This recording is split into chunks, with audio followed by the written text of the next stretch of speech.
The following is a conversation with Jeff Hawkins, a neuroscientist seeking to understand the structure, function, and origin of intelligence in the human brain.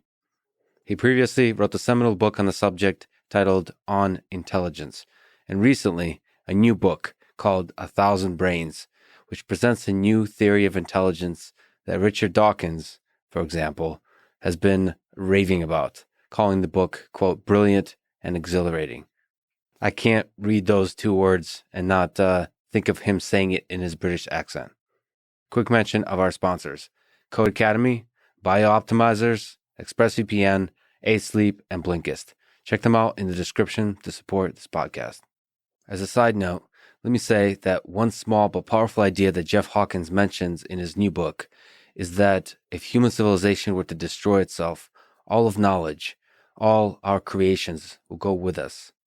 He proposes that we should think about how to save that knowledge in a way that long outlives us, whether that's on Earth, in orbit around Earth, or in deep space, and then to send messages that advertise this backup of human knowledge to other intelligent alien civilizations. The main message of this advertisement is not that we are here, but that we were once here. This little difference somehow was deeply humbling to me, that we may, with some non-zero likelihood, destroy ourselves, and that an alien civilization, thousands or millions of years from now, may come across this knowledge store, and they would only with some low probability even notice it, not to mention be able to interpret it. And the deeper question here, for me, is what information in all of human knowledge is even essential? Does Wikipedia capture it, or not at all? This thought experiment forces me to wonder, what are the things we've accomplished and are hoping to still accomplish that will outlive us? Is it things like complex buildings, bridges, cars, rockets? Is it ideas like science, physics, and mathematics? Is it music and art? Is it computers, computational systems, or even artificial intelligence systems? I personally can't imagine that aliens wouldn't already have all of these things. In fact, much more and much better. To me, the only unique thing we may have is consciousness itself and the actual subjective experience of suffering, of happiness, of hatred, of love. If we can record these experiences in the highest resolution directly from the human brain, such that aliens will be able to replay them, that is what we should store and send as a message. Not Wikipedia, but the extremes of conscious experiences, the most important of which, of course, is love. As usual, I'll do a few minutes of ads now. I try to make these interesting, but I give you timestamps, so if you skip, please still check out the sponsors by clicking the links in the description. It is actually the best way to support this podcast. I'm very fortunate to be able to be picky with the sponsors we take on. We have way more sponsors than we can take on, so we only take on the good ones. So hopefully if you buy their stuff, you'll find value in it just as I have. This show is brought to you by a new, amazing sponsor called Code Academy. It's a website I highly recommend you go to if you want to learn to code. It doesn't matter if you're totally new or somewhat experienced, there's a course there for you. If you haven't programmed before and are curious how to dive in, I would highly recommend you sign up and take their Learn Python 3 course. They say it takes 25 hours to complete, but it is so clear, it is accessible. I would say it's even fun that that time is going to just fly by. They're very selective with the kind of content they present to you, and they focus on the most important basics. Honestly, if you want to learn to program, I think Python is the right programming language to start with. And if you want to learn Python, I think you should use Code Academy. Their Learn Python 3 course, I highly recommend. Anyway, get 15% off your Code Academy Pro membership when you go to codeacademy.com and use promo code LEX. By the way, that's spelled Code Academy. It's not Code Academy. There's no A. It's CODECADEMY. Code Academy. That's promo code LEX at codeacademy.com. And you get 15% off of their pro membership. The next sponsor, also a new one, is BioOptimizers. BioOptimizers. They have a new magnesium breakthrough supplement that they want me to tell you about. And it is, in fact, a supplement I use. When I fast or I'm doing keto or carnivore, which is what I've been doing a lot for the past several years now, actually, getting the electrolytes is really important. And that means sodium, potassium, and magnesium. Those are essential. The amount and the type is also very important. And I think magnesium is the tricky one. It's difficult to get it right. That's why I use Magnesium Breakthrough supplement from Bioptimizers. Most supplements contain only one or two forms of magnesium, like glycinate or citrate, when in reality there are at least 7 that your body needs and benefits from. And of course, Magnesium Breakthrough supplement has all of them. You should definitely go to their website to check out all the different benefits. That's magbreakthrough.com/Lex. And if you go there, you get a special discount. That's mag, as in MAG, breakthrough.com/Lex. This show is sponsored by ExpressVPN. I use them to protect my privacy on the internet. A lot of you probably go to a bunch of shady websites. So I should probably let you know that when you browse using incognito mode, that doesn't actually protect you. The ISP, like Comcast or Verizon, know every single website you visit still. And ISPs can sell this information legally to ad companies and tech giants who then use your data to target you. I think there's a lot of ways in which this can go wrong, from the book Brave New World to the book 1984. And I think the way to resist that is have tools that allow you to regain control over your data. A VPN, I think, is the most essential, the most basic tool everybody should be using. And my favorite VPN is ExpressVPN. I've been using it for many years.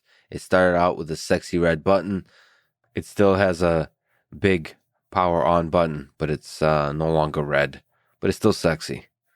Anyway, go to expressvpn.com/LexPod to get an extra 3 months free. That's expressvpn.com/LexPod. This episode is also brought to you by 8 Sleep and its Pod Pro mattress.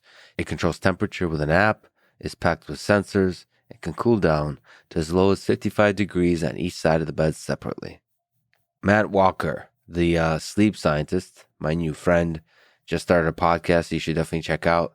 He also did a podcast with Andrew Huberman, and he also did a conversation with me. I won't use this ad or the conversation with Matt to try to tease apart my philosophy on the pursuit of happiness in life. But let me say that once I do get into bed, I love a cold bed with a warm blanket, and that is something 8 Sleep provides, and it makes me look forward to naps, it makes me look forward to sleep, and I truly enjoy it. A good night's sleep in a cold bed is one of the best rewards in life after some hard-fought battles during a productive day. Anyway, they have a Pod Pro cover, so you can just add that to your mattress without having to buy theirs, but their mattress is nice too, just so you know. I can track a bunch of metrics like heart rate variability, but cooling alone is honestly worth the money. Go to 8sleep.com/Lex to get special savings. That's 8sleep.com/Lex. This episode is supported by Blinkist, my favorite app for learning new things. Blinkist takes the key ideas from thousands of nonfiction books and condenses them down into just 15 minutes that you can read or listen to. I use it 3 ways. 1, to pick which books I want to read next in full. 2, to review books I've already read, sort of to give me a very clean summary of what the book was about. And 3, sometimes, there's too many amazing books in this world you'll never get a chance to read. And it's good to sort of build up an intuition, build up a high-level understanding of the key insights in the book. I've actually been thinking about doing a project where I read a book a day and maybe make a video on each of those books, like especially powerful books that mean a lot to me, some of which I've already read. So rereading them, which I enjoy doing, and some of which I've always wanted to read and haven't gotten a chance. Part of me wants to return to that place of where I read basically full time for like a few weeks. I think that's a fascinating experiment I'd like to take on. Anyway, go to Blinkist.com/Lex to start your free 7-day trial and get 25% off of a Blinkist premium membership. That's Blinkist.com/Lex, spelled Blinkist, Blinkist.com/Lex. This is the Lex Friedman Podcast, and here is my conversation with Jeff Hawkins.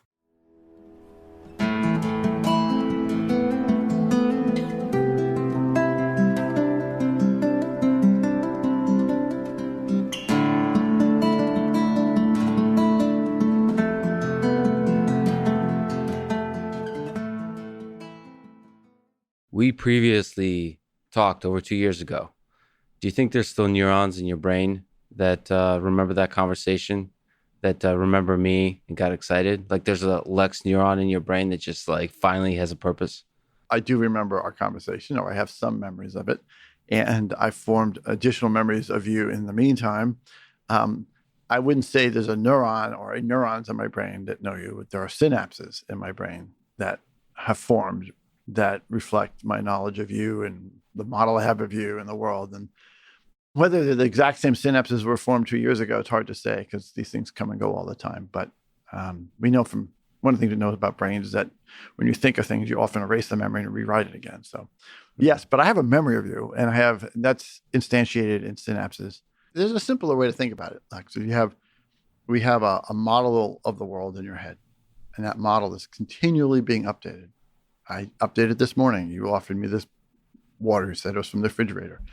I remember these things. And so the model includes where we live, the places we know, the words, the objects in the world. It's just a monstrous model, and it's constantly being updated. And people are just part of that model.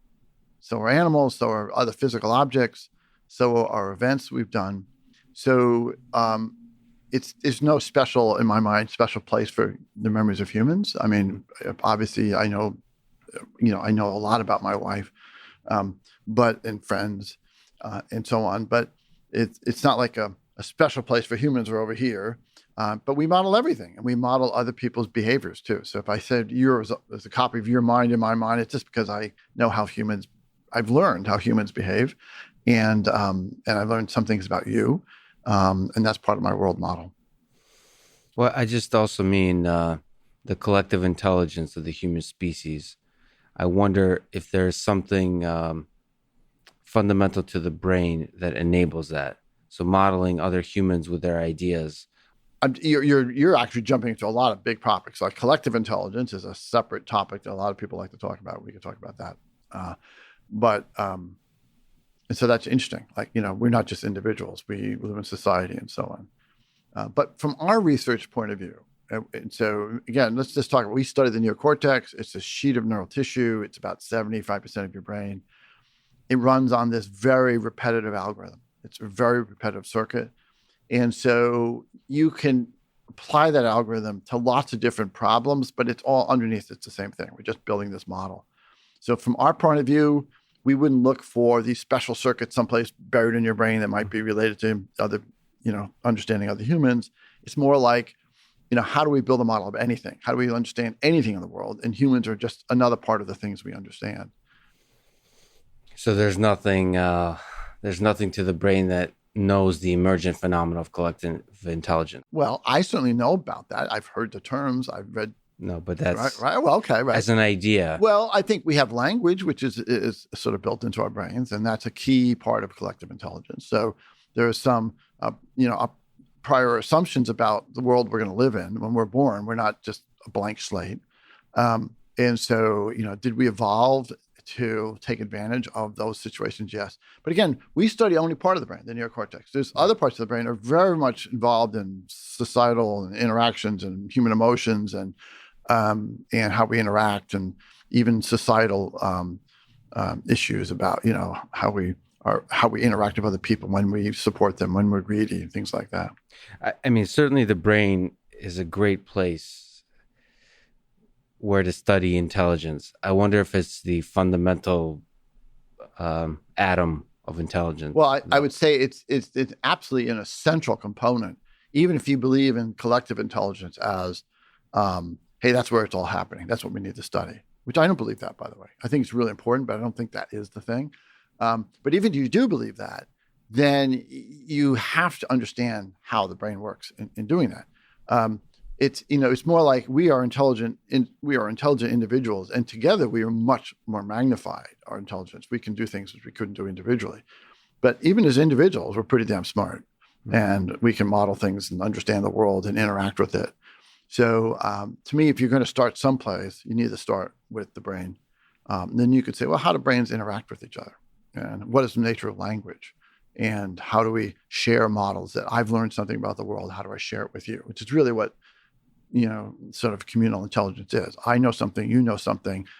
We've had different experiences in the world. I've learned something about brains. Maybe I can impart that to you. You've learned something about, whatever, physics, and you can impart that to me. But it all comes down to even just the epistemological question of, well, what is knowledge and how do you represent it in the brain, right? It's not, that's where it's going to reside, right? Or in our writings. It's obvious that human collaboration, human interaction is how we build societies, right? But some of the things you talk about and work on, some of those elements of what makes up an intelligent entity is there with a single person. Oh, absolutely. I mean, we can't deny that the brain is the core element here. At least I think it's obvious. The brain is the core element in all theories of intelligence. It's where knowledge is represented. It's where knowledge is created. We interact, we share, we build upon each other's work.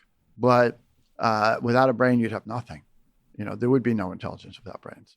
And so that's where we start. I got into this field because I just was curious as to who I am. How do I think? What's going on in my head when I'm thinking? What does it mean to know something?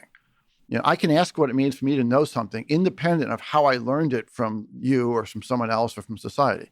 So what does it mean for me to know that I have a model of you in my head? What does it mean to know I know what this microphone does and how it works physically, even when I can't see it right now? How do I know that? What does it mean? How do the neurons do that at the fundamental level of neurons and synapses and so on? Those are really fascinating questions. And I'm happy to be just happy to understand those if I could. So in your new book, you talk about our brain, our mind as being made up of many brains. So the book is called A Thousand Brain Theory of Intelligence. What is the key idea of this book? The book has 3 sections, and it has sort of maybe 3 big ideas. So the first section is all about what we've learned about the neocortex, and that's the Thousand Brains theory. Just to complete the picture, the second section is all about AI, and the third section is about the future of humanity. The Thousand Brains theory, the big idea there, if I had to summarize it into one big idea, is that we think of the brain, the neocortex, is learning this model of the world. But what we learned is actually there's tens of thousands of independent modeling systems going on. And so each, what we call a column in the cortex, there's about 150,000 of them, is a complete modeling system. So it's a collective intelligence in your head in some sense. Mm-hmm. So the Thousand Brains theory says, well, where do I have knowledge about, this coffee cup, or where's the model of this cell phone? It's not in one place. It's in thousands of separate models that are complementary, and they communicate with each other through voting. So this idea that we feel like we're one person, that's our experience. We can explain that. But reality, there's lots of these, it's almost like little brains, but they're sophisticated modeling systems, about 150,000 of them in each of human brain. And that's a total different way of thinking about how the neocortex is structured than we or anyone else thought of even just 5 years ago. So you mentioned you started this journey on just looking in the mirror and trying to understand who you are. So if you have many brains, who are you then? So it's interesting. We have a singular perception, right? We think, oh, I'm just here, I'm looking at you. But it's composed of all these things. There's sounds and there's vision and there's touch and all kinds of inputs. Yet we have the singular perception. And what the Thousand Brains theory says, we have these models that are visual models. We have models that are auditory models, models that are tactile models, and so on. But they vote. Mm-hmm. And so in the cortex, you can think about these columns as about like little grains of rice, 150,000 of them stacked next to each other. And each one is its own little modeling system. But they have these long-range connections that go between them. And we call those voting connections or voting neurons. And so the different columns try to reach a consensus. Like, what am I looking at? Okay, each one has some ambiguity, but they come to a consensus. Oh, there's a water bottle I'm looking at. We are only consciously able to perceive the voting. Mm-hmm. We're not able to perceive anything that goes on under the hood. So the voting is what we're aware of. The results of the vote. Yeah, the resulting. Well, it's you can imagine it this way. We were just talking about eye movements a moment ago. So as I'm looking at something, my eyes are moving about 3 times a second. Mm-hmm. And with each movement, a completely new input is coming into the brain. It's not repetitive. It's not shifting it around. It's completely new. I'm totally unaware of it. I can't perceive it. Mm-hmm. But yet, if I looked at the neurons in your brain, they're going on and off, on and off, on and off, on and off. But the voting neurons are not. The voting neurons are saying, we all agree, even though I'm looking at different parts of this is a water bottle right now. And that's not changing. And it's in some position and pose relative to me. So I have this perception of the water bottle about 2 feet away from me at a certain pose to me. That is not changing. That's the only part I'm aware of. I can't be aware of the fact that the inputs from the eyes are moving and changing and all this other stuff happening. So these long-range connections are the part we can be conscious of. Mm-hmm. The individual activity in each column doesn't go anywhere else. It doesn't get shared anywhere else. There's no way to extract it and talk about it, or extract it and even remember it to say, oh, yes, I can recall that. But these long-range connections are the things that are accessible to language and to our, like the hippocampus, our memories, our short-term memory systems and so on. So we're not aware of 95% or maybe it's even 98% of what's going on in your brain. We're only aware of this sort of somewhat stable voting outcome of all these things that are going on underneath the hood. So what would you say is the basic element in the 1,000 brains theory of intelligence? Like, what's the atom of intelligence when you think about it? Is it the individual brains, and then what is a brain? Well, can we just talk about what intelligence is first, yes. and then we can talk about what the elements are. So in my book, intelligence is the ability to learn a model of the world, to build internal to your head a model that represents the structure of everything. Mm-hmm. To know that this is a table and that's a coffee cup and this is a gooseneck lamp and all this thing. To know these things, I have to have a model of them in my head. I just don't look at them and go, what is that? I already have internal representations of these things in my head, and I had to learn them. I wasn't born with any of that knowledge. We have some lights in the room here. That's not part of my evolutionary heritage, right? It's not in my genes. Mm-hmm. So we have this incredible model, and the model includes not only what things look like and feel like, but where they are relative to each other and how they behave. I've never picked up this water bottle before, but I know that if I took my hand on that blue thing and I turn it, it'll probably make a funny little sound as the little plastic things detach, mm-hmm. and then it'll rotate a certain way and it'll come off. How do I know that? Because I have this model in my head.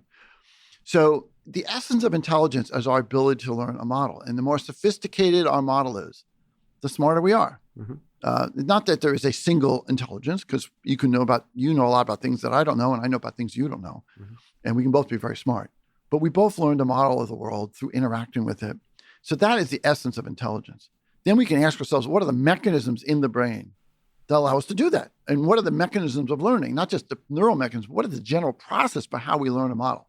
So that was a big insight for us. It's like, what is the actual things how do you learn this stuff? It turns out you have to learn it through movement. You can't learn it just that's how we learn. We learn through movement. We learn. So you build up this model by observing things and touching them and moving them and walking around the world and so on. So either you move or the thing moves. Somehow. Yeah. You can learn things just by reading a book, something like that. But think about if I were to say, oh, here's a new house. I want you to learn, what do? You have to walk. You have to walk from room to room. You have to open the doors, look around, see what's on the left, what's on the right. As you do this, you're building a model in your head. Mm-hmm. It's just, that's what you're doing. You can't just sit there and say, I'm going to grok the house. No, or you don't even want to just sit there and read some description of it, right? Yeah. You literally physically interact. And the same with like a smartphone. If I want to learn a new app, I touch it and I move things around and I see what happens when I do things with it. So that's the basic way we learn in the world. And by the way, when you say model, you mean something that can be used for prediction in the future. It's used for prediction and for behavior and planning. Right. And does a pretty good job at doing so. Yeah. Here's the way to think about the model. A lot of people get hung up on this. So you can imagine an architect making a model of a house, mm-hmm. right? So there's a physical model that's small. And why do they do that? Well, we do that because you can imagine what it would look like from different angles. You can say, okay, look from here, look from there. And you can also say, well, how far to get from the garage to the swimming pool or something like that, right? You can imagine looking at this. And you can say, what would be the view from this location? So we build these physical models to let you imagine the future and imagine behaviors. Now, we can take that same model and put it in a computer. So today, they'll build models of houses in a computer. And they do that using a set of, we'll come back to this term in a moment, reference frames. But basically, you assign a reference frame for the house, and you assign different things for the house in different locations. And then the computer can generate an image and say, okay, this is what it looks like in this direction. The brain is doing something remarkably similar to this. Surprising. It's using reference frames. It's building these. It's similar to a model in a computer, which has the same benefits of building a physical model. It allows me to say, what would this thing look like if it was in this orientation? What would likely happen if I push this button? I've never pushed this button before. Or how would I accomplish something? I want to convey a new idea I've learned. How would I do that? I can imagine in my head, well, I could talk about it. I could write a book. I could do some podcasts. I could, maybe tell my neighbor, and I can imagine the outcomes of all these things before I do any of them. That's what the model lets you do. It lets us plan the future and imagine the consequences of our actions. Prediction, you asked about prediction. Prediction is not the goal of the model. Prediction is an inherent property of it, and it's how the model corrects itself. So prediction is fundamental to intelligence. It's fundamental to building a model, and the model's intelligent. And let me go back and be very precise about this. Prediction, you can think of prediction two ways. One is like, hey, what would happen if I did this? That's a type of prediction. That's a key part of intelligence. But even prediction is like, oh, what's this water bottle going to feel like when I pick it up? And that doesn't seem very intelligent. But one way to think about prediction is it's a way for us to learn where our model is wrong. So if I picked up this water bottle and it felt hot, I'd be very surprised. Or if I picked it up, it was very light, I'd be surprised. Or if I turned this top and it didn't, I had to turn it the other way, I'd be surprised.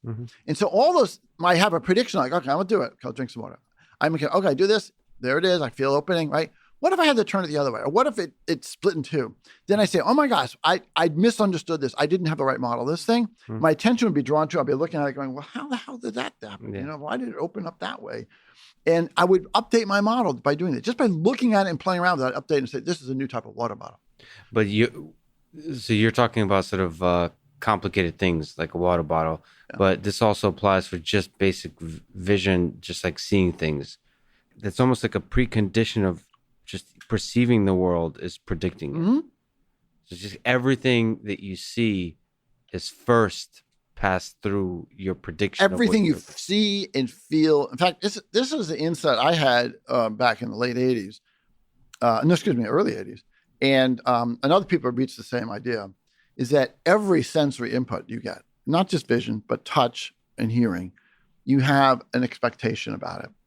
And a prediction. Sometimes you can predict very accurately, sometimes you can't. Right? I can't predict what next word is going to come out of your mouth, but as you start talking, I'll get better and better predictions. And if you talked about some topics, I'd be very surprised. So I have this sort of background prediction that's going on all the time for all of my senses. The way I think about that is this is how we learn. It's more about how we learn. It's a test of our understanding. Our predictions are a test of, is this really a water bottle? If it is, I shouldn't see, a little finger sticking out the side. And if I saw a little finger sticking out, I was like, what the hell's going on? That's not normal.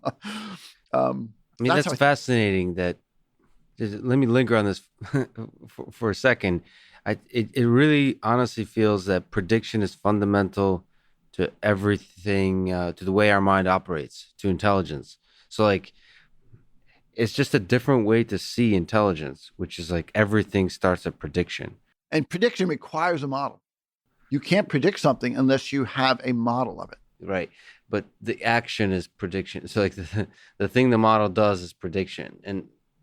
But it also, but you can then extend it to things like, what would happen if I took this today? I went and did this. What would be likely?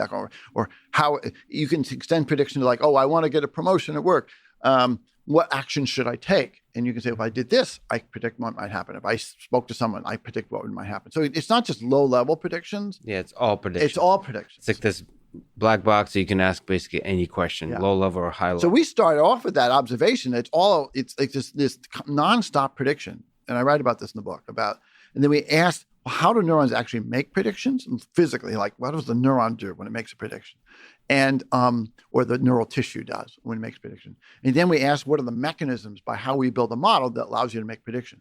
So we started with prediction as sort of the fundamental research agenda, if in some sense, and say, well, if we understand how the brain makes predictions, we'll understand how it builds these models and how it learns, and that's the core of intelligence. So it was like it was the key that got us in the door to say that is our research agenda: understand predictions.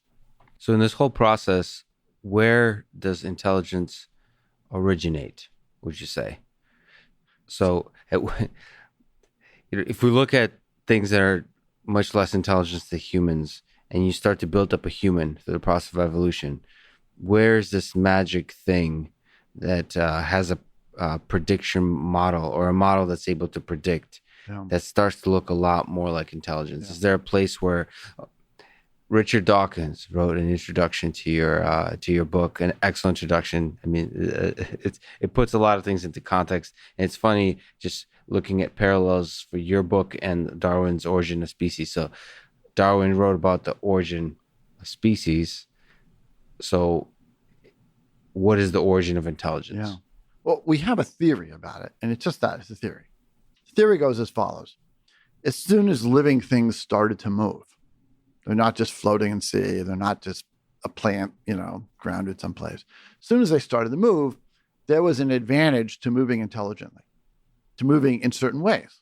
And there's some very simple things you can do, bacteria or single cell organisms can move towards a source of gradient of food or something like that.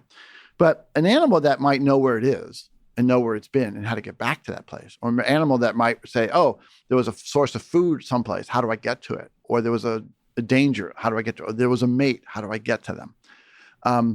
There was a big evolution advantage to that. So early on, there was a pressure to start understanding your environment, like where am I and where have I been and what happened in those different places. So we still have this neural mechanism in our brains. It's in the mammals, it's in the hippocampus and entorhinal cortex. These are older parts of the brain. And these are very well studied. We build a map of our environment. So these neurons in these parts of the brain know where I am in this room and where the door was and things like that.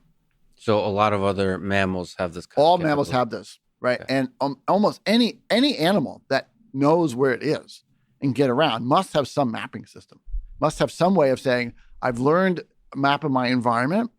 I have hummingbirds in my backyard, and they go the same places all the time. They must know where they are. They just know where they are when they're not just randomly flying around. They know particular flowers they come back to. So we all have this. And it turns out it's very tricky to get neurons to do this, to build a map of an environment. It's just, and so we now know there's these famous studies that's still very active about place cells and grid cells and these other types of cells in the older parts of the brain and how they build these maps of the world. And it's really clever. It's obviously been under a lot of evolutionary pressure over a long period of time to get good at this. So animals know where they are. What we think has happened, and there's a lot of evidence to suggest this, is that mechanism we learned to map like a space was repackaged. The same type of neurons was repackaged into a more compact form, and that became the cortical column. And it was in some sense genericized, if that's a word. It was turned into a very specific thing about learning maps of environments to learning maps of anything. Learning a model of anything, not just your space, but coffee cups and so on. And it got sort of repackaged into a more compact version, a more universal version, and then replicated. So the reason we're so flexible is we have a very generic version of this mapping algorithm, and we have 150,000 copies of it. Sounds a lot like the progress of deep learning. How so? So take neural networks that seem to work well for a specific task, compress them, and multiply it by a lot, and then you just stack them on top of it. It's like the story of Transformers in But it's interesting. Deep learning networks, they end up you're replicating an element, but you still need the entire network to do anything. Right. Here, what's going on is each individual element is a complete learning system. Mm-hmm.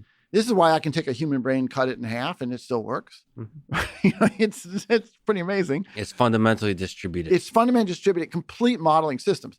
So, but that's our story we like to tell. I would guess it's likely largely right, but there's a lot of evidence supporting that story, this evolutionary story.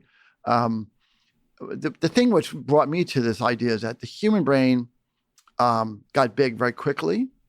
So that led to the proposal a long time ago that, well, there's this common element, just instead of creating new things, it just replicated something. We also are extremely flexible. We can learn things that we had no history about, mm-hmm. right? And so that tells us that the learning algorithm is very generic. It's very kind of universal because it doesn't assume any prior knowledge about what it's learning. And so you combine those things together and you say, okay, well, how did that come about? Where did that universal algorithm come from? It had to come from something that wasn't universal. It came from something that was more specific. And so anyway, this led to our hypothesis that you would find grid cells and place cell equivalents in the neocortex. And when we first published our first papers on this theory, we didn't know of evidence for that. It turns out there was some, but we didn't know about it. And since then, so then we became aware of the evidence for grid cells in parts of the neocortex. And then now there's been new evidence coming out. There's some interesting papers that came out just January of this year. So one of our predictions was if this evolutionary hypothesis is correct, we would see grid cell place cell equivalents, cells that work like them through every column in the neocortex. And that's starting to be seen. What does it mean that why is it important that they're present? Because throughout? It tells us, well, we're asking about the evolutionary origin of intelligence, right? Yeah. So our theory is that these columns in the cortex are working on the same principles. They're modeling systems. Mm-hmm. And it's hard to imagine how neurons do this. And so we said, hey, it's really hard to imagine how neurons could learn these models of things. We can talk about the details of that if you want. But but there's this other part of the brain we know that learns models of environments. So could that mechanism that learns a model of this room be used to learn a model of the water bottle? Mm-hmm. Is it the same mechanism? So we said it's much more likely the brain's using the same mechanism, in which case it would have these equivalent cell types. Mm-hmm. So it's basically the whole theory is built on the idea that these columns have reference frames and they're learning these models, and these grid cells create these reference frames. So it's basically the major predictive part of this theory is that we will find these equivalent mechanisms in each column in the neocortex, which tells us that's what they're doing. They're learning these sensory motor models of the world. We're pretty confident that would happen, but now we're seeing the evidence for it. So the evolutionary process, nature does a lot of copy and paste and see what happens. Yeah. There's no direction to it, but it just found out like, hey, if I took these elements and made more of them, what happens? And let's hook them up to the eyes, and let's hook them up to the ears, and that seems to work pretty well. Yeah. Like for us. Again, just to take a quick step back to our conversation of collective intelligence, do you sometimes see that as just another copy and paste aspect? Is copying and pasting these brains in humans and making a lot of them, and then creating social structures that then almost operate as a single brain? I wouldn't have said it, but you said it and it sounded pretty good. So to you, the brain is its own thing. Yeah, our goal is to understand how the neocortex works. We can argue how essential that is to understanding the human brain, because it's not the entire human brain. You can argue how essential that is to understanding human intelligence. You can argue how essential it is to sort of communal intelligence. Our goal was to understand the neocortex. Yeah. So what is the neocortex and where does it fit in the various aspects of what the brain does? Like, how important is it to you? Well, obviously, again, I mentioned again in the beginning, it's about 70 to 75% of the volume of a human brain. So it dominates our brain in terms of size, not in terms of number of neurons, but in terms of size. Size isn't everything, Jeff. I know, but it's nothing. It's not that. We know that all high-level vision, hearing, and touch happens in the neocortex. We know that all language occurs and is understood in the neocortex. whether that's spoken language, written language, sign language, whether it's language of mathematics, language of physics, music, math, we know that all high-level planning and thinking occurs in the neocortex. If I were to say, what part of your brain designed a computer and understands programming and creates music, it's all the neocortex. So then that's just an undeniable fact. But then there's other parts of our brain are important too, right? Our emotional states, our body regulating our body. So the way I like to look at it is, can you understand the neocortex without the rest of the brain? And some people say you can't, and I think absolutely you can. It's not that they're not interacting, but you can understand it. Can you understand the neocortex without understanding the emotions of fear? Yes, you can. You can understand how this system works. It's just a modeling system. I make the analogy in the book that it's like a map of the world. And how that map is used depends on who's using it.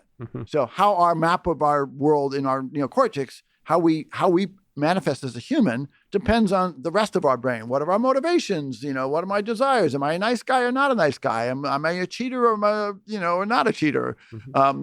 How important different things are in my life. But the neocortex can be understood on its own. And I say that as a neuroscientist, I know there's all these interactions, and I want to say I don't know them and we don't think about them. But from a layperson's point of view, you can say it's a modeling system. I don't generally think too much about the communal aspect of intelligence, which you've brought up a number of times already.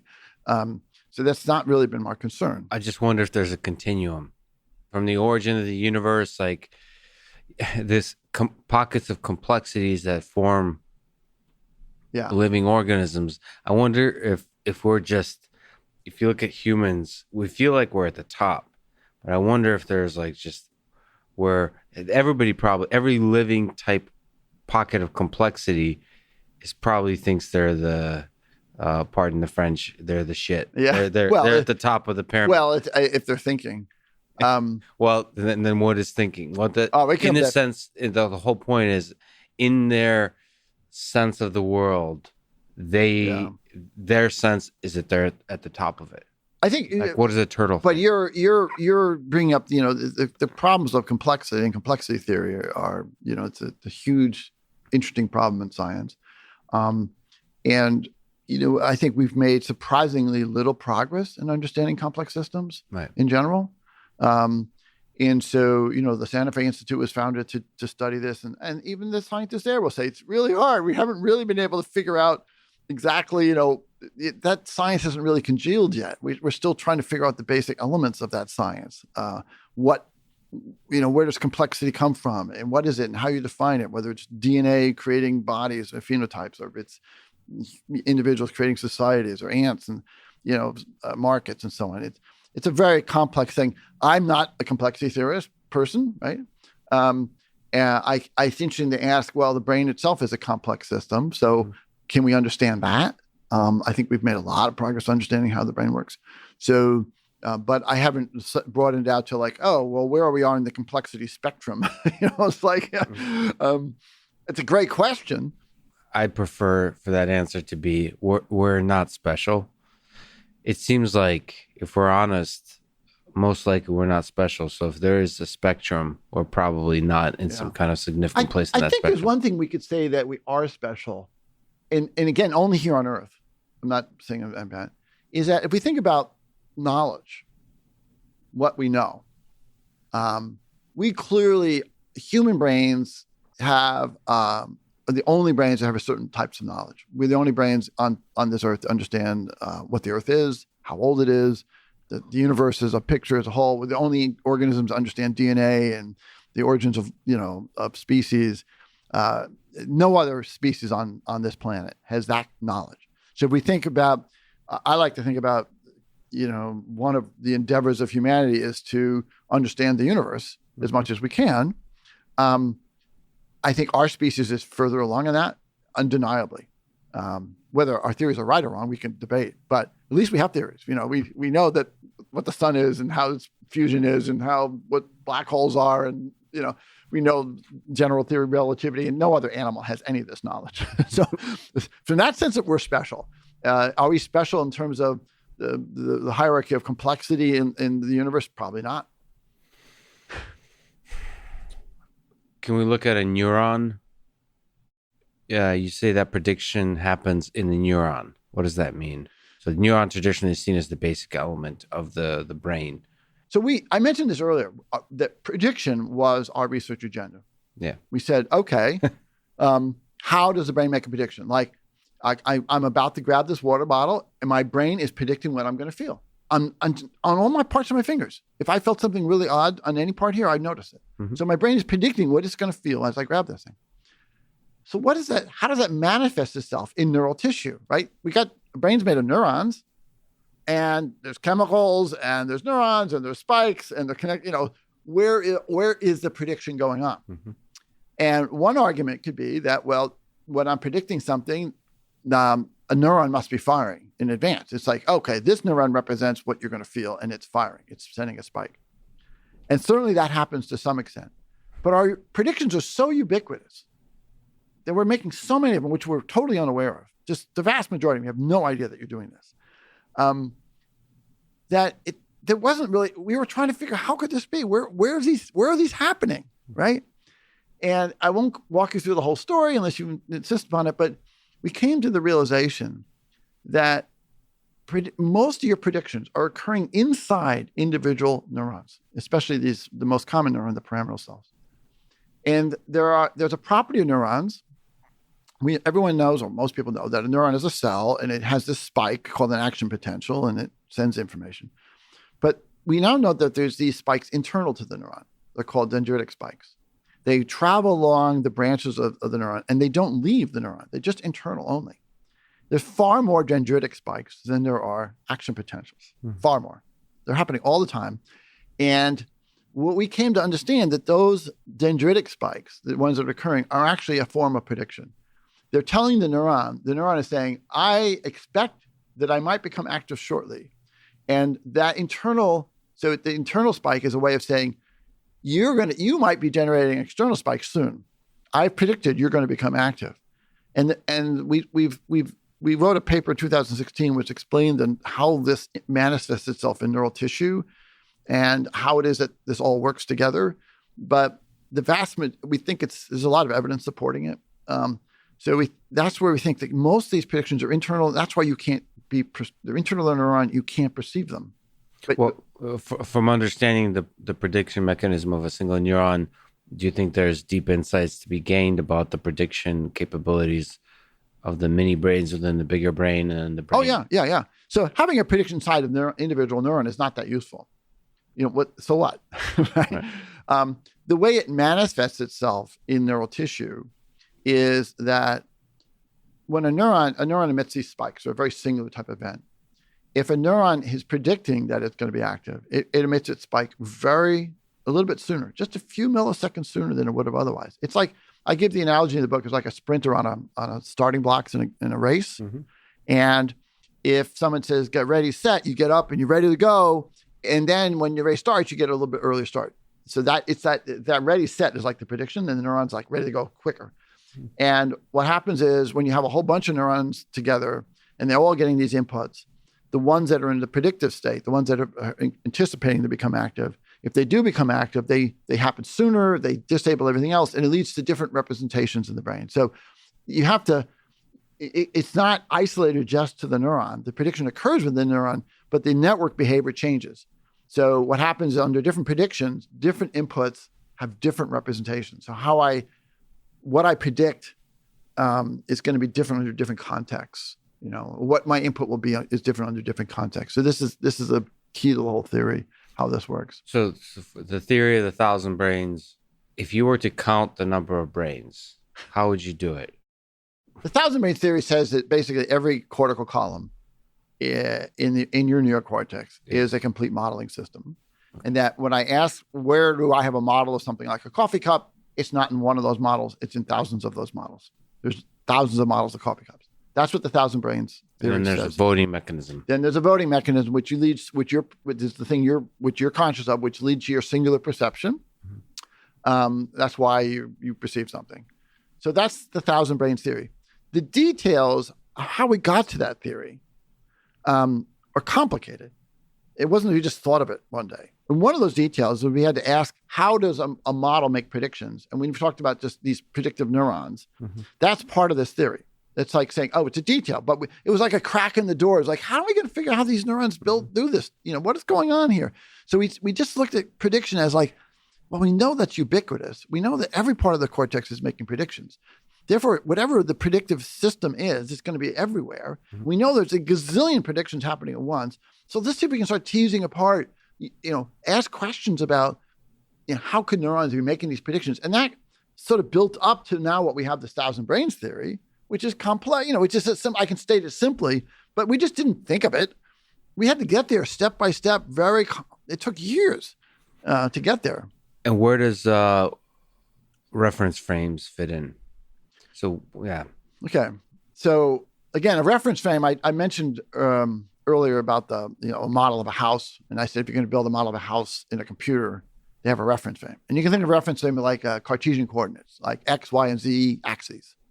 So I can say, I'm going to design a house. I can say, well, the front door is at this location, X, Y, Z, and the roof is at this location, X, Y, Z, and so on. That's the type of reference frame.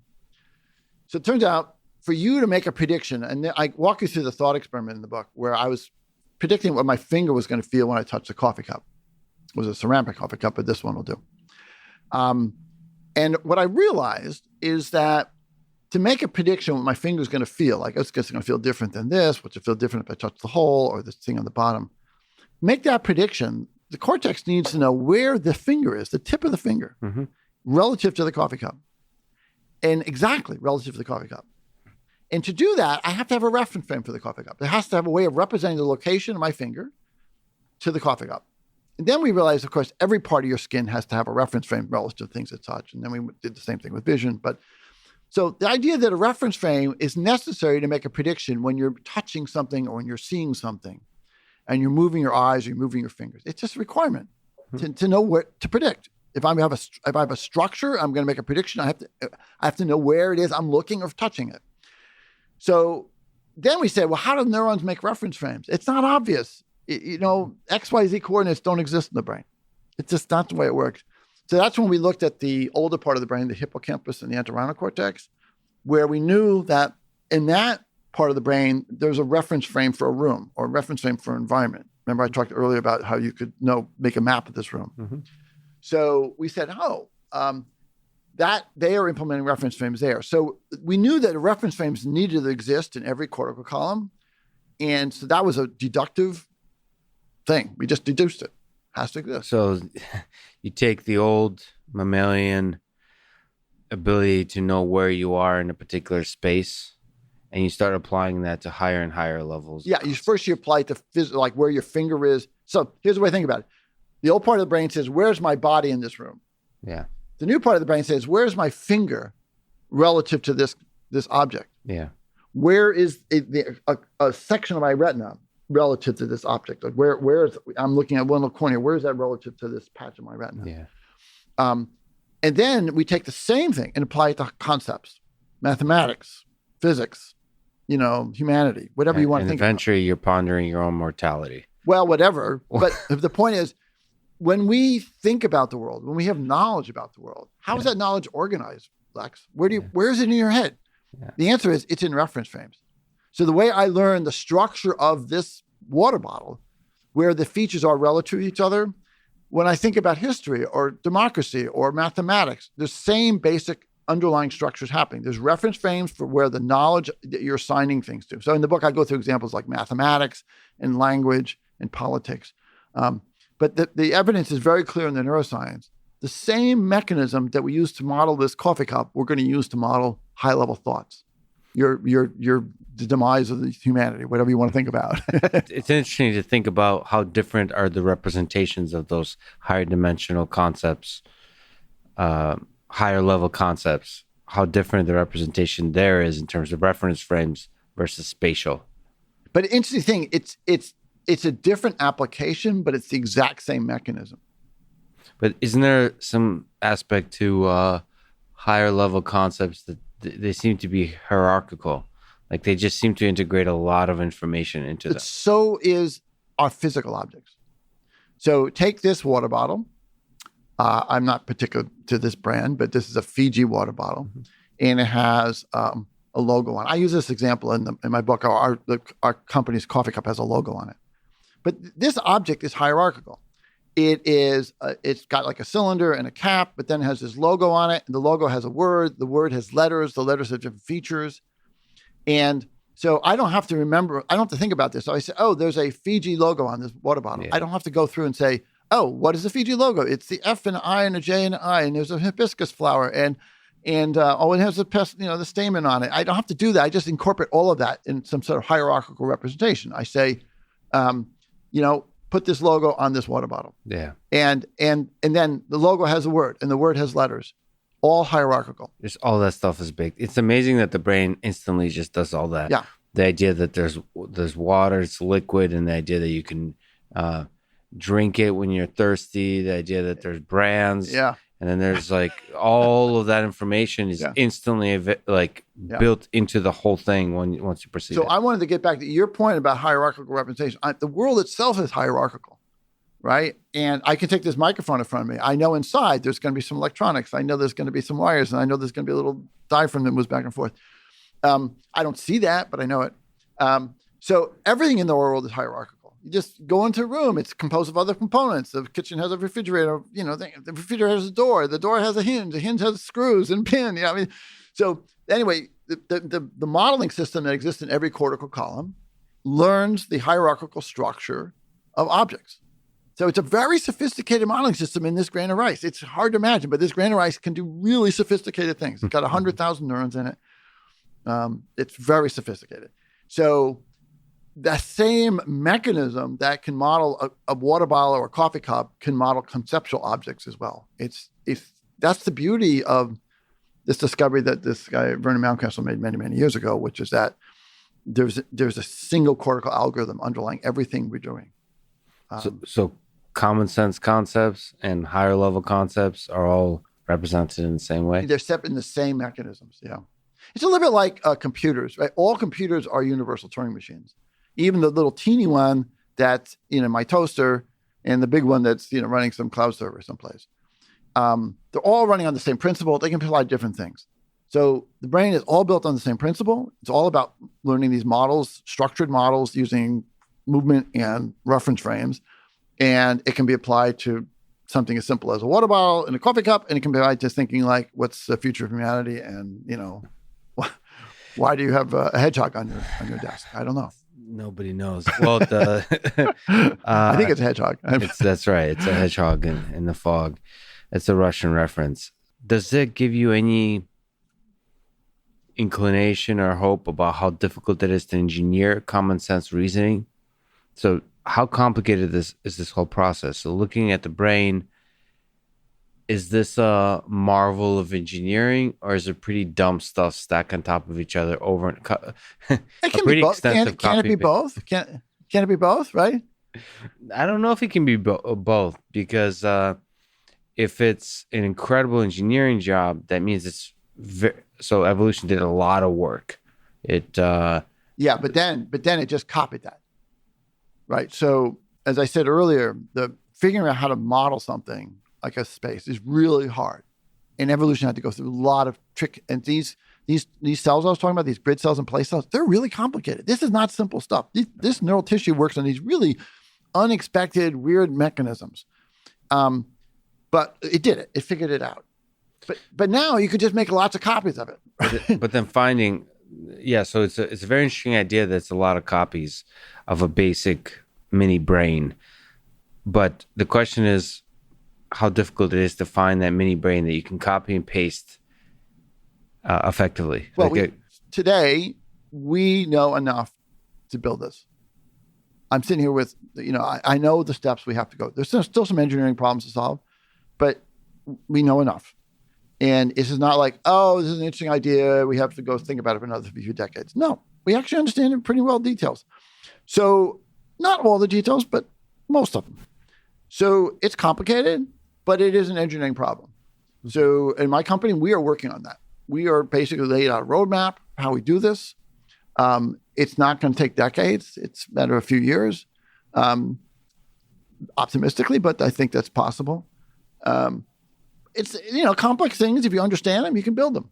So in which domain do you think it's best to build them? Are we talking about robotics, like entities that operate in the physical world that are able to interact with that world? Are we talking about entities that operate in the digital world? Are we talking about something more like more specific, like is done in the machine learning community, where you look at natural language or computer vision? Where do you think is easiest to? It's the first two more than the third one, I would say. Again, let's just use computers as an analogy. The pioneers in computing, people like John von Neumann, Alan Turing, they created this thing, we now call the universal Turing machine, which is a computer, right? Did they know how it was going to be applied, where it was going to be used? Could they envision any of the future? No. They just said, this is like a really interesting computational idea about algorithms and how you can implement them in a machine. And we're doing something similar to that today. Like we are building this sort of universal learning principle that can be applied to many, many different things. But the robotics piece of that, okay, the interactive. Okay, element. all right. Let's be specific. You can think of this cortical column as what we call a sensory motor learning system. It has the idea that there's a sensor and then it's moving. That sensor can be physical. It could be like my finger and it's moving in the world. It could be like my eye and it's physically moving. It can also be virtual. So it could be, an example would be, I could have a system that lives in the internet that actually samples information on the internet and moves by following links. That's a sensory motor system. So something that echoes the process of a finger moving along a coffee cup. But in a very, very loose sense. It's like, again, learning is inherently about discovering the structure in the world, and to discover the structure in the world, you have to move through the world, even if it's a virtual world, even if it's a conceptual world. You have to move through it. It doesn't exist in one, it has some structure to it. Mm-hmm. So here's a couple of predictions at getting what you're talking about. In humans, the same algorithm does robotics, right? It moves my arms, my eyes, my body, right? And so in the future, to me, robotics and AI will merge. They're not going to be separate fields because they're going to the algorithms for really controlling robots are going to be the same algorithms we have in our brain. These sensory motor algorithms. Today we're not there, but I think that's going to happen. And then but not all AI systems will be robotics. You can have systems that have very different types of embodiments. Some will have physical movements. Some will not have physical movements. It's a very generic learning system. Again, it's like computers. The Turing machine is like, doesn't say how it's supposed to be implemented, doesn't tell you how big it is, doesn't tell you what you can apply it to, but it's a computational principle. Cortical column equivalent is a computational principle. It's about learning. Mm-hmm. It's about how you learn, and it can be applied to a gazillion things. This is what I think this impact of AI is going to be as large, if not larger, than computing has been in the last century by far, because it's getting at a fundamental thing. It's not a vision system or a learning system. It's not a vision system or a hearing system. It is a learning system. It's a fundamental principle, how you learn the structure in the world, how you gain knowledge and be intelligent. And that's what the Thousand Brains says was going on. And we have a particular implementation in our head, but it doesn't have to be like that at all. Do you think there's going to be some kind of impact? Okay, let me ask it another way. What do increasingly intelligent AI systems do with us humans in the following way? Like, how hard is the human in the loop problem? How hard is it to interact? The finger on the coffee cup equivalent of having a conversation with a human being. So how hard is it to fit into our little human world? I think it's a lot of engineering problems. I don't think it's a fundamental problem. Okay. I could ask you the same question. How hard is it for computers to fit into a human world? Right. That's essentially what I'm asking. Like, how much are we elitist? Are we as humans? Like, we try to keep out systems. I don't know. I'm not sure. I'm not sure that's the right question. Let's look at computers as an analogy. Mm-hmm. Computers are a million times faster than us. They do things we can't understand. Most people have no idea what's going on when they use computers, right? How we integrate them in our society? We don't think of them as their own entity. They're not living things. We don't afford them rights. We rely on them. our survival as a 7 billion people or something like that is relying on computers now.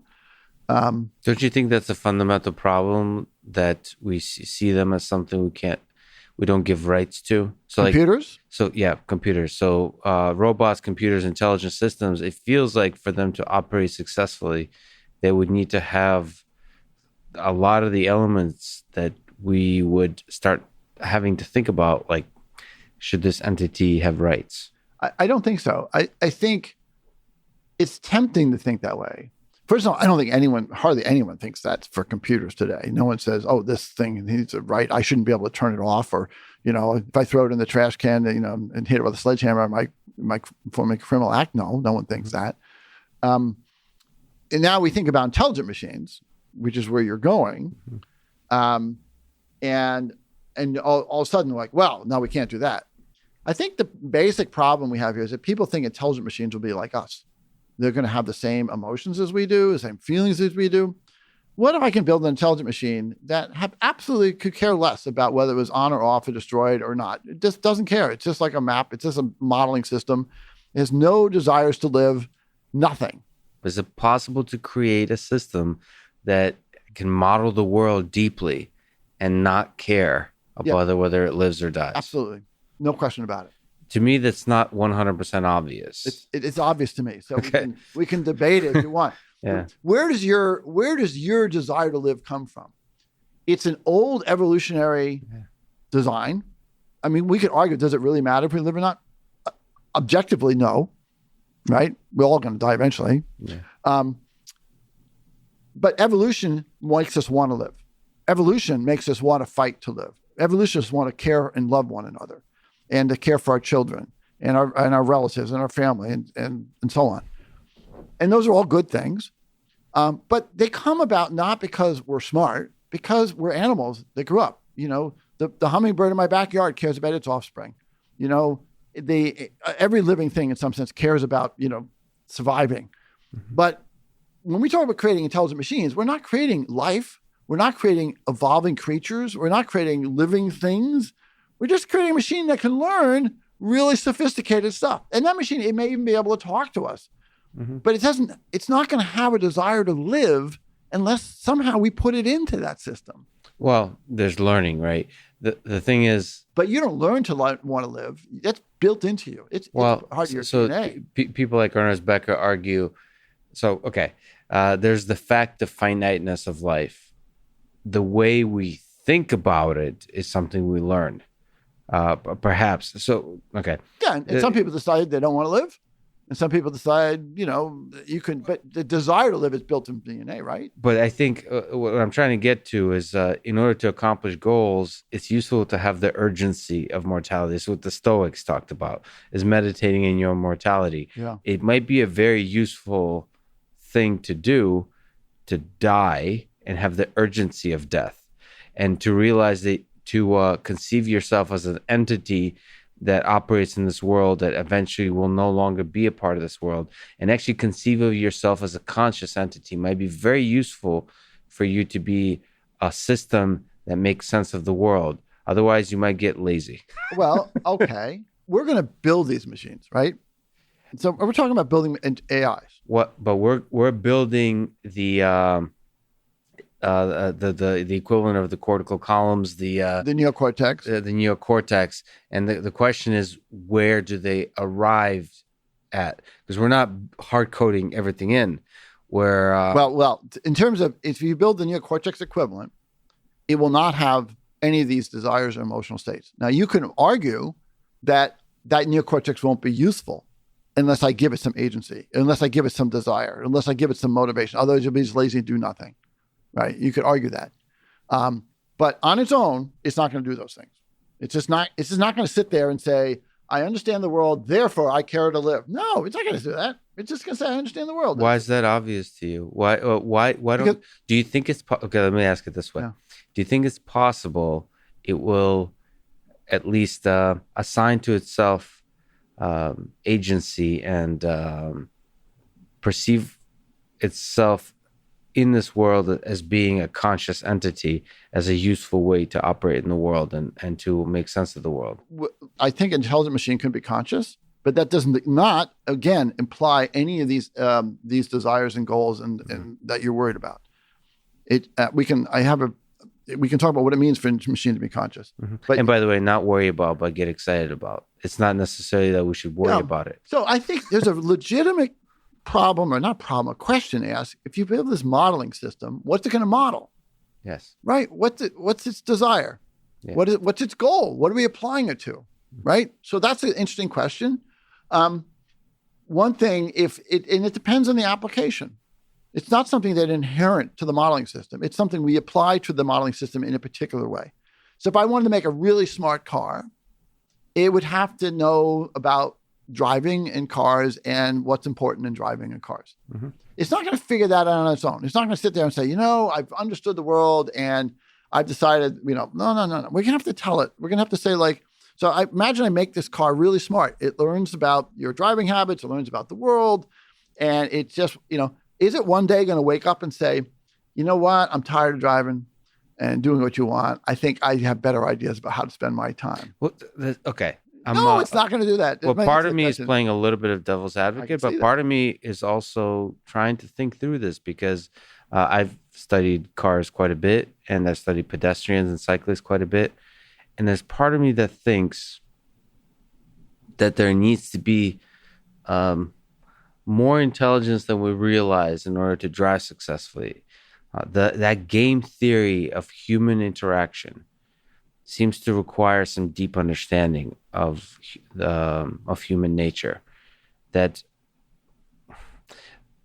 okay, when a pedestrian crosses the street, there's some sense they look at a car usually, and then they look away. There's some sense in which they say, I believe that you're not going to murder me. You don't have the guts to murder me. This is the little dance of pedestrian car interaction is saying, I'm going to look away and I'm going to put my life in your hands because I think you're human. You're not going to kill me. And then the car, in order to successfully operate in like Manhattan streets, has to say, no, I am going to kill you. No. Like a little bit. There's a little bit of this weird inkling of mutual murder. Yeah. And that's a dance. And we somehow successfully operate through that. Do you think you were born with that or did you learn that social interaction?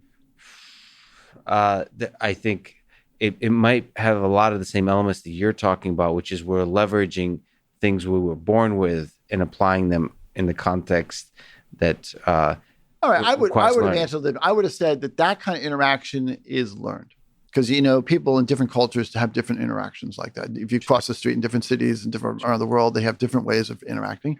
I would say that's learned, and I would say an intelligent system can learn that too. But that does not lead, and the intelligent system can understand humans. It could understand that, just like I can study an animal and learn something about that animal. I could study apes and learn something about their culture and so on. I don't have to be an ape to know that. I may not be completely, but I can understand something. So intelligent machine can model that. That's just part of the world. It's just part of the interactions. The question we're trying to get at, will the intelligent machine have its own personal agency that's beyond, what we assign to it, or its own personal, goals, or will it evolve and create these things? My confidence comes from understanding the mechanisms I'm talking about creating. This is not hand-wavy stuff. It's down in the details. I'm going to build it. And I know what it's going to look like. And I know what's going to behave. I know what the kind of things it could do and the kind of things it can't do. Just like when I build a computer, I know it's not going to, on its own, decide to put another register inside of it. It can't do that. It's no way. No matter what your software does, it can't add a register to the computer. So in this way, when we build AI systems, we have to make choices about how we embed them. So I talk about this in the book. I said, it's a brain intelligence system is not just the neocortex equivalent. You have to have that, but it has to have some kind of embodiment, physical or virtual. It has to have some sort of goals. It has to have some sort of ideas about dangers, about things it shouldn't do. Like we build in safeguards into systems. We have them in our bodies. We put them into cars, right? My car follows my directions until the day it sees I'm about to hit something and it ignores my directions and puts the brakes on. So we can build those things in. So that's a very interesting problem, how to build those in. I think my differing opinion about the risks of AI for most people is that people assume that somehow those things will just appear automatically and it'll evolve. And intelligence itself begets that stuff or requires it. But it's not. Intelligence of the neocortex equivalent doesn't require this. The neocortex equivalent just says, I'm a learning system. Tell me what you want me to learn. And I'll tell you, and ask me questions and I'll tell you the answers. But in that, again, it's again like a map. A map has no intent about things, but you can use it to solve problems. Okay. So the engineering the neocortex in itself is just creating an intelligent prediction system. Modeling system. Modeling system. Yeah. You can use it to then make predictions, and then, but you can also put it inside a thing that's actually acting in this world. You have to put it inside something. Again, think of the map analogy, right? A map on its own doesn't do anything. Right. It's just inert. It's just, it can learn, but it's just inert. So we have to embed it somehow in something to do something. So what's your intuition here? You had a conversation with Sam Harris recently that was you've had a bit of a disagreement and you're sticking on this point. Elon Musk, Stuart Russell kind of have a worry existential threats of AI. What's your intuition? Why, if we engineer increasingly intelligent neocortex type of system in the computer, why that shouldn't be a thing that we... It was interesting. You used the word intuition, and Sam Harris used the word intuition too. And when he used that word, I immediately stopped and I said, oh, that's the crux of the problem. Mm-hmm. He's using intuition. I'm not speaking about my intuition. Yes. I'm speaking about something I understand, something I'm going to build, something I am building, mm-hmm. something I understand completely, or at least well enough to know what it's on. I'm guessing I know what this thing's going to do. And I think most people who are worried, they have trouble separating out. I mean, they don't have the knowledge or the understanding about like what is intelligence, how does it manifest in the brain, how is it separate from these other functions in the brain. And so they imagine it's going to be human-like or animal-like. It's going to have the same sort of drives and emotions we have, but there's no reason for that. That's just because there's an unknown. If the unknown is like, oh my God, I don't know what this is going to do. We have to be careful. It could be like us, but really smarter. Mm-hmm. I'm saying no, it won't be like us. It'll be really smarter, but it won't be like us at all. But I'm coming from that not because I just guessing. I'm not using intuition. I'm basing it on like, okay, I understand this thing works. This is what it does. Let me explain it to you. Okay, but to push back, so I also disagree with the intuitions that Sam has, but I also disagree with what you just said, which, what's a good analogy? So if you look at the Twitter algorithm in the early days, just recommender systems, you can understand how recommender systems work. What you can't understand in the early days is when you apply that recommender system at scale to thousands and millions of people, how that can change societies. Yeah. So the question is, yes, you're just saying this is how an engineered neocortex works, but when you have a very useful TikTok type of service that goes viral, when your neocortex goes viral, and then millions of people start using it, can that destroy the world? No. Well, first of all, this is back. One thing I want to say is that AI is a dangerous technology. I'm not denying that. All technology is dangerous. Well, and AI maybe particularly so. Yeah. Okay. So, am I worried about it? Yeah, I'm totally worried about it. The thing where the narrow component we're talking about now is the existential risk of AI. Right. Yeah. So I want to make that distinction because I think AI can be applied poorly. It can be applied in ways that people are going to understand the consequences of it. These are all potentially very bad things, but they're not the AI system creating this existential risk on its own. And that's the only place I disagree with other people. Right. So I think the existential risk thing is humans are really damn good at surviving. So to kill off the human race would be very, very difficult. You can even, yes, but you can even, I'll go further. I don't think AI systems are ever going to try to. I don't think AI systems are ever going to say, I'm going to ignore you. I'm going to do what I think is best. I don't think that's going to happen, at least not in the way I'm talking about it. So the Twitter recommendation algorithm is an interesting example. Let's use computers as an analogy again, right? I build a computer. It's a universal computing machine. I can't predict what people are going to use it for. They can build all kinds of things. They can even create computer viruses. It's, all kinds of stuff. So there's some unknown about its utility and about where it's going to go. But on the other hand, I pointed out that once I build a computer, it's not going to fundamentally change how it computes. It's like I use the example of a register, which is internal part of a computer. I say it can't just sit there because computers don't evolve. They don't replicate. They don't evolve. They don't, the physical manifestation of the computer itself is not going to, there's certain things it can't do, right? So we can break into things like things that are possible to happen, we can't predict, and things that are just impossible to happen. Unless we go out of our way to make them happen, they're not going to happen unless somebody makes them happen. Yeah, so there's a bunch of things to say. One is the physical aspect, which you're absolutely right. We have to build a thing for it to operate in the physical world, and you can just stop building them the moment they're not doing the thing you want them to do. Or just change the design. The question is, it's possible in the physical world, this is probably longer term, is you automate the building. It makes a lot of sense to automate the building. There's a lot of factories that are doing more and more and more automation to go from raw resources to the final product. It's possible to imagine that it's obviously much more efficient to create a factory that's creating robots that do something, extremely useful for society. It could be personal assistants. It could be your toaster, but a toaster has deeper knowledge of your culinary preferences. Yeah, and that could. I think now you've hit on the right thing. The real thing we need to be worried about, Lex, is self-replication. Right. That is the thing that we're in the physical world. Yeah, or even the virtual world. Self-replication. Because self-replication is dangerous. It's probably more likely to be killed by a virus, or a human engineered virus. Mm-hmm. Anybody can create the technology is getting so almost anybody, well, not anybody, but a lot of people could create a human engineered virus that could wipe out humanity. That is really dangerous. No intelligence required, just self-replication. So we need to be careful about that. So when I think about, AI, I'm not thinking about robots building robots. Don't do that. Don't build that's because you're interested in creating intelligence. It seems like self-replication is a good way to make a lot of money. Well, fine, but so is, maybe editing viruses is a good way too. I don't know. The point is, if as a society, when we want to look at existential risks, the existential risks we face that we can control almost all evolve around self-replication. Yes.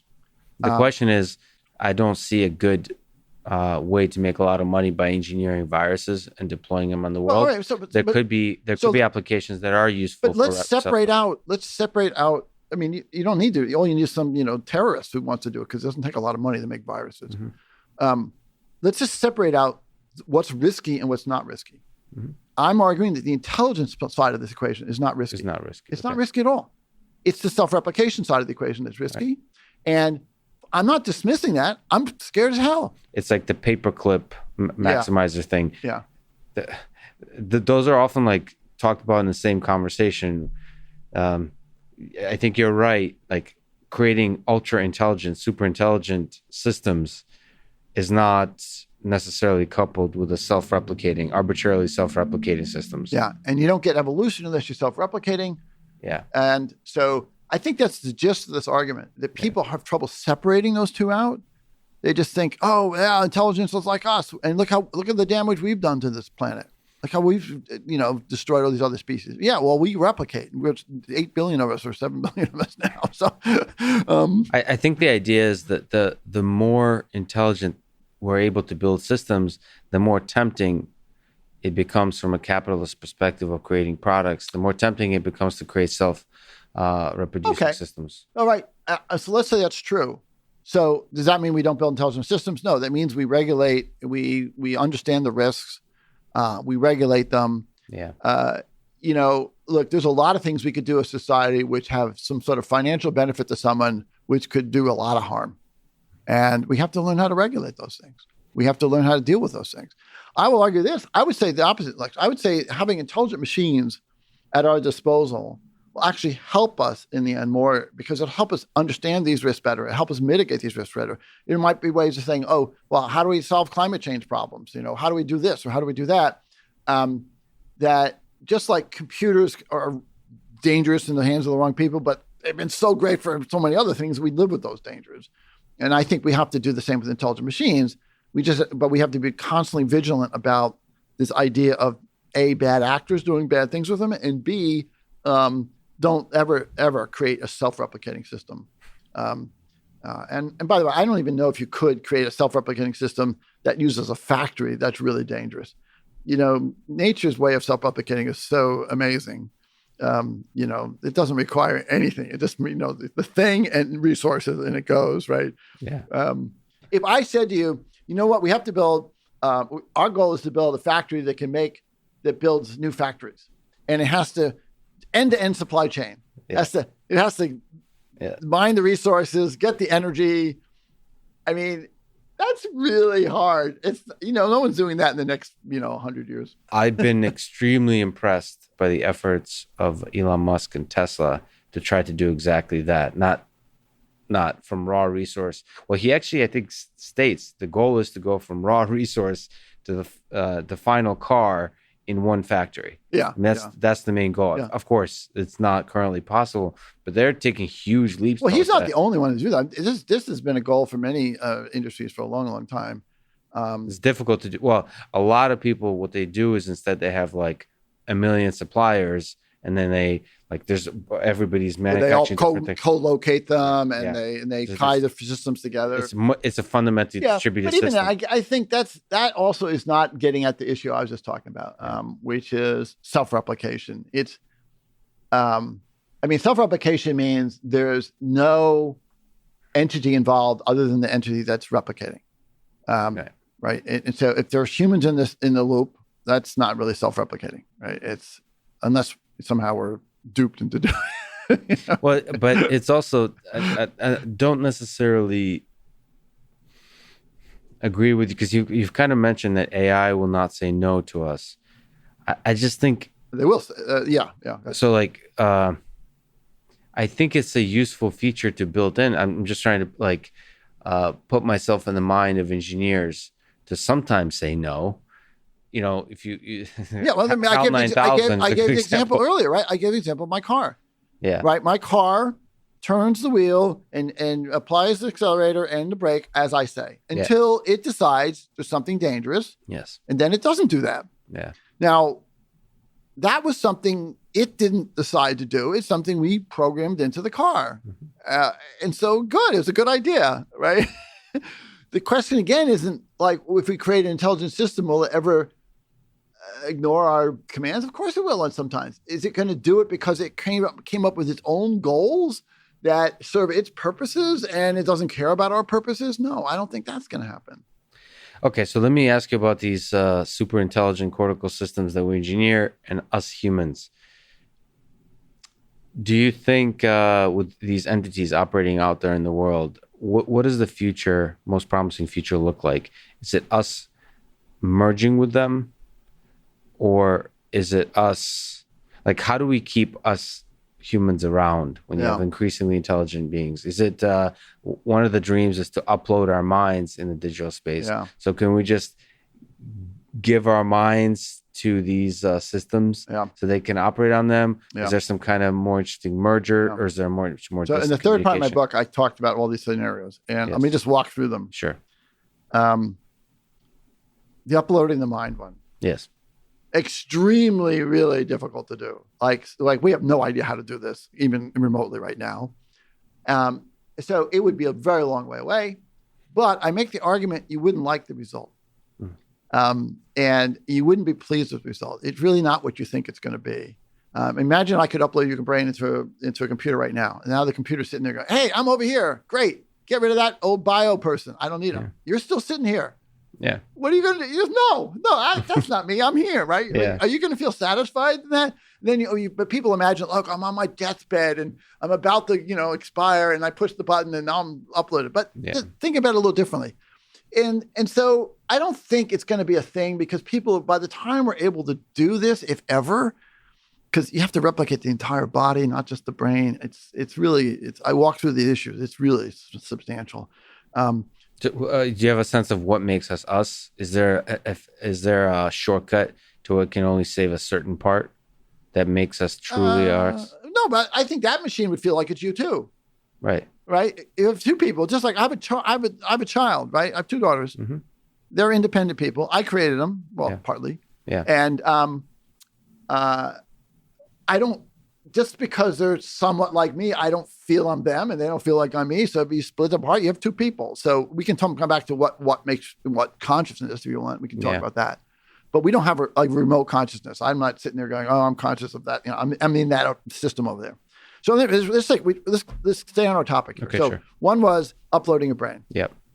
Ain't going to happen in 100 years, maybe 1,000, but I don't think people are going to want to do it. The merging your mind with, the Neuralink thing, right? Yeah. Like, again, really, really difficult. It's one thing to make progress to control a prosthetic arm. It's another to have like a billion or several billion, things and understanding what those signals mean. Mm-hmm. Like, it's the one thing to like, okay, I can learn to think some patterns to make something happen. It's quite another thing to have a system, a computer, which actually knows exactly which cells it's talking to and how it's talking to them and interacting in a way like that. Very, very difficult. We're not getting anywhere closer to that. Interesting. Can I ask a question here? Yeah. So for me, what makes that merger very difficult practically in the next 10, 20, 50 years is like literally the biology side of it, which is like, it's just hard to do that kind of surgery in a safe way. Yeah. But your intuition is even the machine learning part of it, where the machine has to learn what the heck it's talking to. That's even hard. I think it's even harder. And it's easy to do when you're talking about hundreds of signals. It's a totally different thing to say, talking about billions of signals. So you don't think it's it's a machine learning problem. You don't think it could be learned? No, well, I'm just saying, no, difficult. I think you'd have to have detailed knowledge. You'd have to know exactly what the types of neurons you're connecting to. I mean, in the brain, there's the neurons that do all different types of things. It's not like a neural network. It's a very complex organism system up here. We talked about the grid cells earlier, the place cells. You have to know what kind of cells you're talking to and what they're doing and how their timing works and all this stuff, which you can't today. There's no way of doing that, right? Mm-hmm. But I think the problem, you're right that the biological aspect of it, like who wants to have a surgery and have this stuff, inserted in your brain, that's a problem. But let's assume we solve that problem. I think the information coding aspect is much worse. I think that's much worse. It's not like what they're doing today. Today, it's simple machine learning stuff because you're doing simple things. Mm-hmm. But if you want to merge your brain, like I'm thinking on the internet, I'm merge my brain with the machine and we're both doing, that's a totally different issue. That's interesting. I tend to think if you have a super clean signal from a bunch of neurons, at the start, you don't know what those neurons are. I think that's much easier than the getting of the clean signal. Yeah, I think if you think about today's machine learning, that's what you would conclude. Right. I'm thinking about what's going on in the brain, and I don't reach that conclusion. So we'll have to see. Sure. But I don't think even then, I think there's kind of a sad future.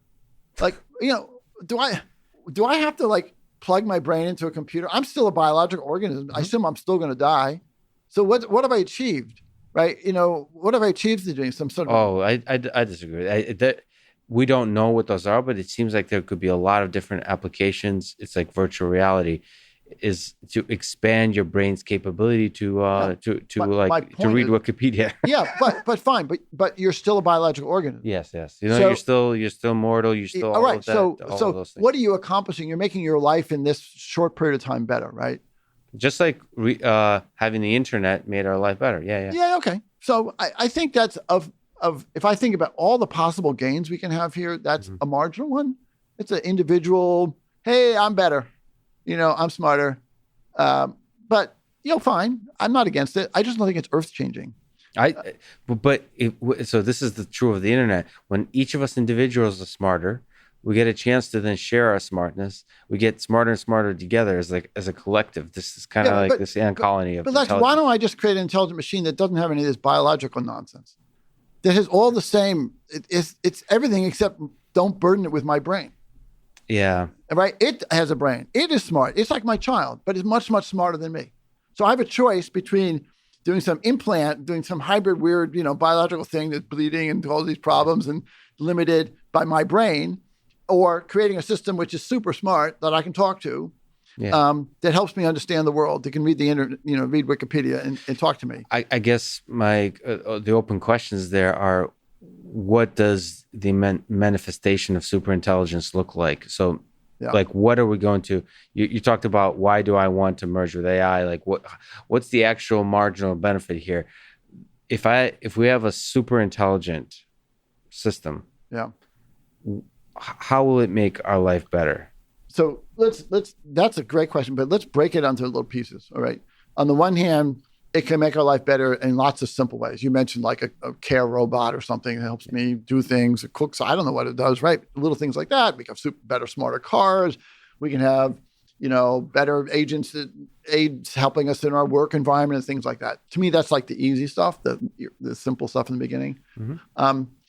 And so in the same way that computers made our lives better in ways, many, many ways, we'll have those kind of things.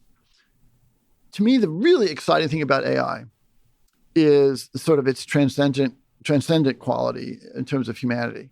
We're still biological organisms. We're still stuck here on Earth. It's going to be hard for us to live anywhere else. I don't think you and I are going to want to live on Mars anytime soon. Mm-hmm. And we're flawed. We may end up destroying ourselves. It's totally possible. If not completely, we could destroy our civilizations. Let's face the fact, we have issues here, but we can create intelligent machines that can help us in various ways. For example, one example I gave, and that sounds a little sci-fi, but I believe this.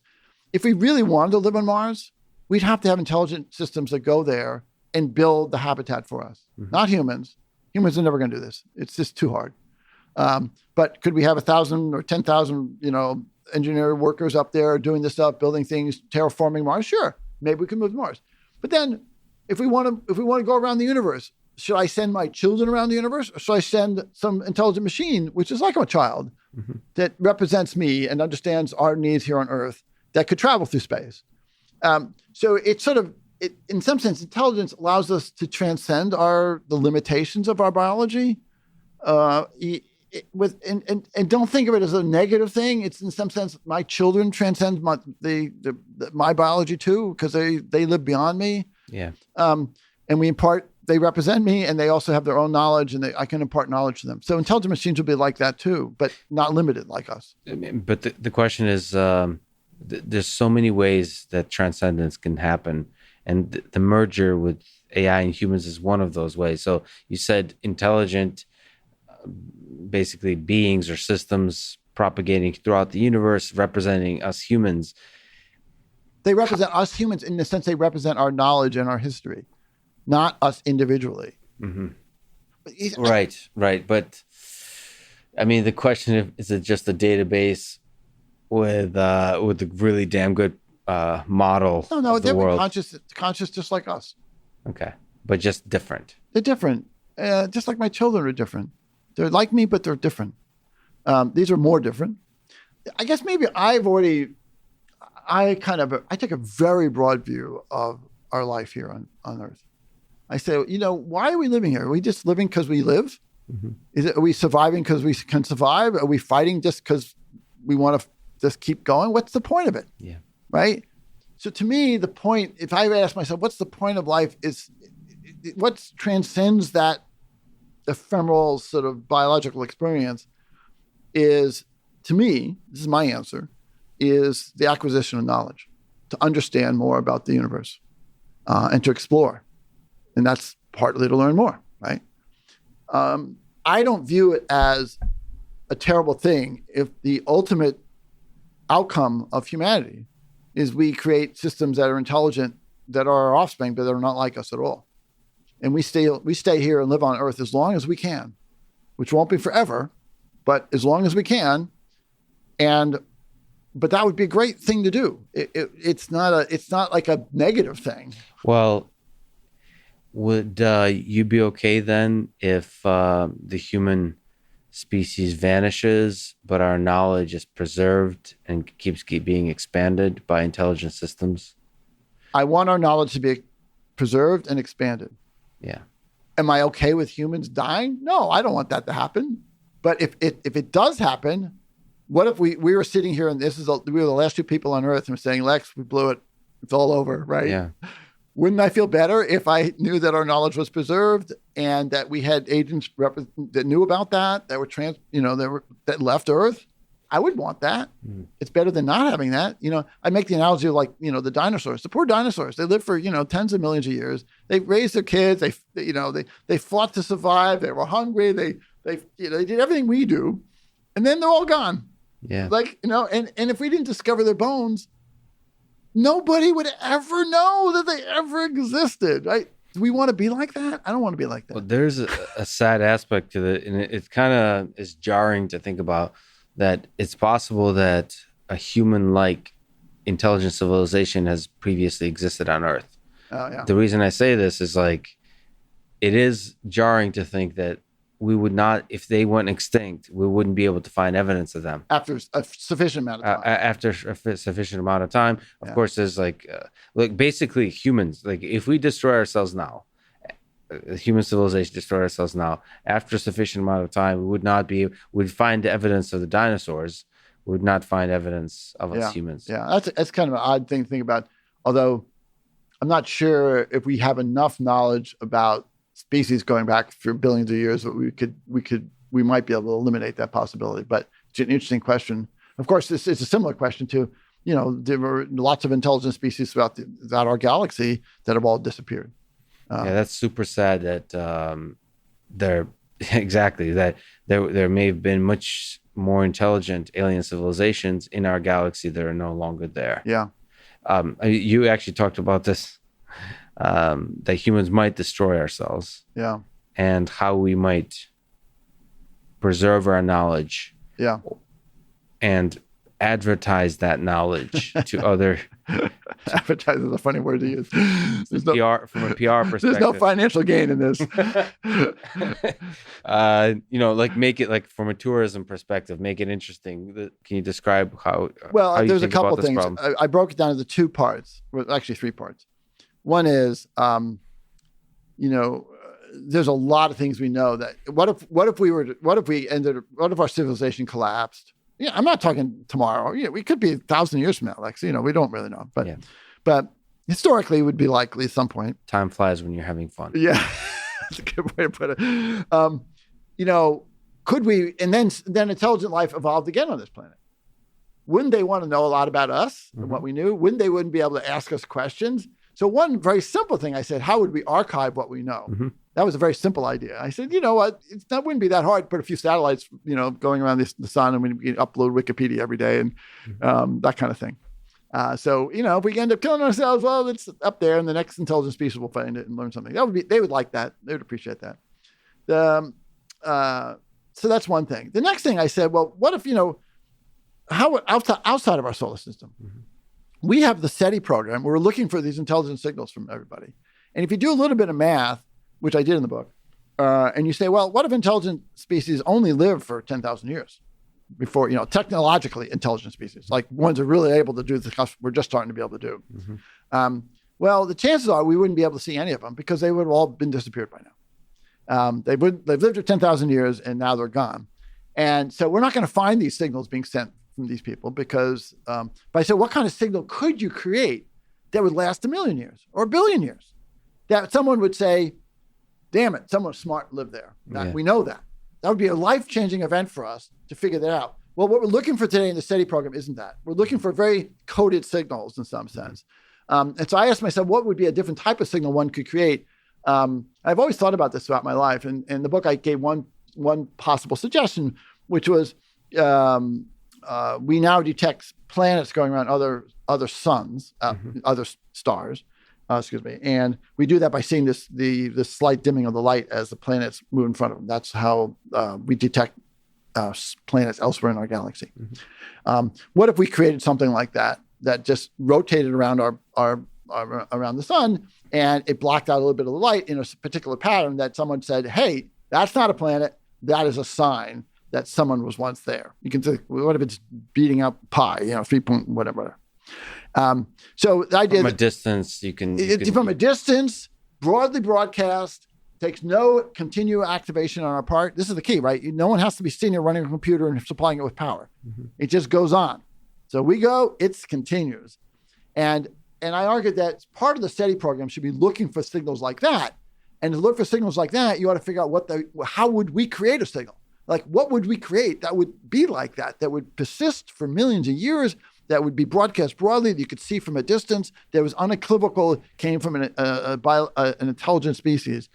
And so I gave that one example because they don't know what I know of, actually. And then finally, right, if ultimately our solar system will die at some point in time, how do we go beyond that? And I think it's possible. If it's all possible, we'll have to create intelligent machines that travel throughout the solar system or throughout the galaxy. And I don't think that's going to be humans. I don't think it's going to be biological organisms.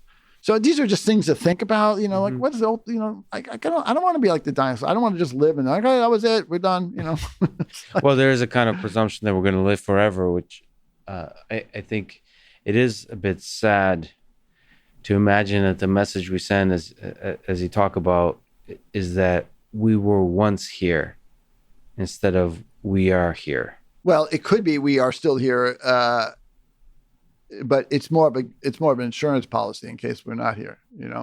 Well, I don't know, but there's something I think about. We as humans don't often think about this, but it's like whenever I record a video, I've done this a couple times in my life. I've recorded a video for my future self, just for personal, just for fun. And it's always just fascinating to think about that, preserving yourself for future civilizations. For me, It was preserving myself for future me, but that's a little fun example of archival. Well, these podcasts are preserving you and I in a way, for future.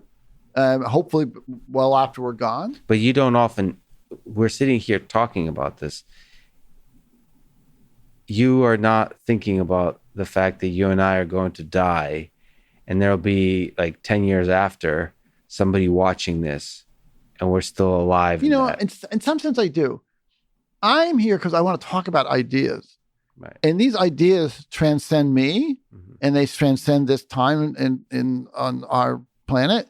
We're talking here about ideas that could be around 1,000 years from now or 1,000,000 years from now. When I wrote my book, I had an audience in mind, and one of the clearest audiences was aliens. Were people reading this 100 years from now? Yes. I said to myself, how do I make this book relevant to someone reading this 100 years from now? What would they want to know that we were thinking back then? What would make it like that was it's still an interesting book? I'm not sure I achieve that, but that was how I thought about it, because these ideas, like especially in the third part of the book, the ones we were just talking about, these crazy, it sounds like crazy ideas about, storing our knowledge and merging our brains with computers and sending, our machines out into space. These are not going to happen in my lifetime. And they may not even happen in the next 100 years. They may not happen for 1,000 years. Who knows? But we have the unique opportunity right now, you, me, and other people like this, to sort of at least propose the agenda that might impact the future like that. That's a fascinating way to think, both like writing or creating. Try to create ideas, try to create things that hold up in time. Yeah. Understanding how the brain works, we're going to figure that out once. That's it. It's going to be figured out once. And after that, that's the answer. And people will study that thousands of years from now. We still venerate Newton and Einstein. And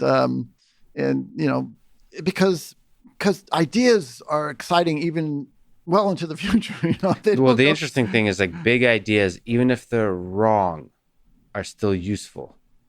Like, yeah, especially if they're not completely wrong. Right. Right. Newton's laws are not wrong. They're just Einstein's are better. Right. So, but we're talking with Newton and Einstein. We're talking about physics. I wonder if we'll ever achieve that kind of clarity about understanding, like complex systems and this particular manifestation of complex systems, which is the human brain. Oh, I'm totally optimistic we can do that. I mean, we're making progress at it. I don't see any reason why we can't completely. I mean, completely understand in the sense, we don't really completely understand what all the molecules in this water bottle are doing, but we have laws that sort of capture it pretty good. So we'll have that kind of understanding. I mean, it's not like you're going to know what every neuron in your brain is doing. But enough to, first of all, to build it, and second of all, to do what physics does, which is like have concrete experiments where we can validate. This is happening right now. Like this is not some future thing. I'm very optimistic about it because I know about our work and what we're doing. We'll have to prove it to people. But I consider myself a rational person, and until fairly recently, I wouldn't have said that. But right now, where I'm sitting right now, I'm saying, we can. This is going to happen. There's no big obstacles to it. We finally have a framework for understanding what's going on in the cortex, and that's liberating. It's like, oh, it's happening. So I can't see why we wouldn't be able to understand it. I just can't. Okay. Oh, so I mean, on that topic, let me ask you to play devil's advocate. Is it possible for you to imagine, look 100 years from now, and looking at your book, in which ways might your ideas be wrong? Oh, I worry about this all the time. But still useful. Yeah. Yeah.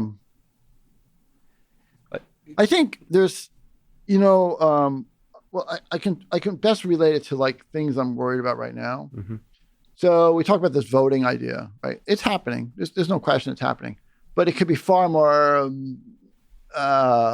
There's enough things I don't know about it that it might be working in ways differently than I'm thinking about. The kind of what's voting, who's voting, where are representations? I talked about you have 1,000 models of a coffee cup like that. That could turn out to be wrong because it maybe there are 1,000 models that are sub-models, but not really a single model of the coffee cup. Mm-hmm. I mean, there's things, these are all sort of on the edges, things that I present as like, oh, it's so simple and clean. Well, it's not that. It's always going to be more complex.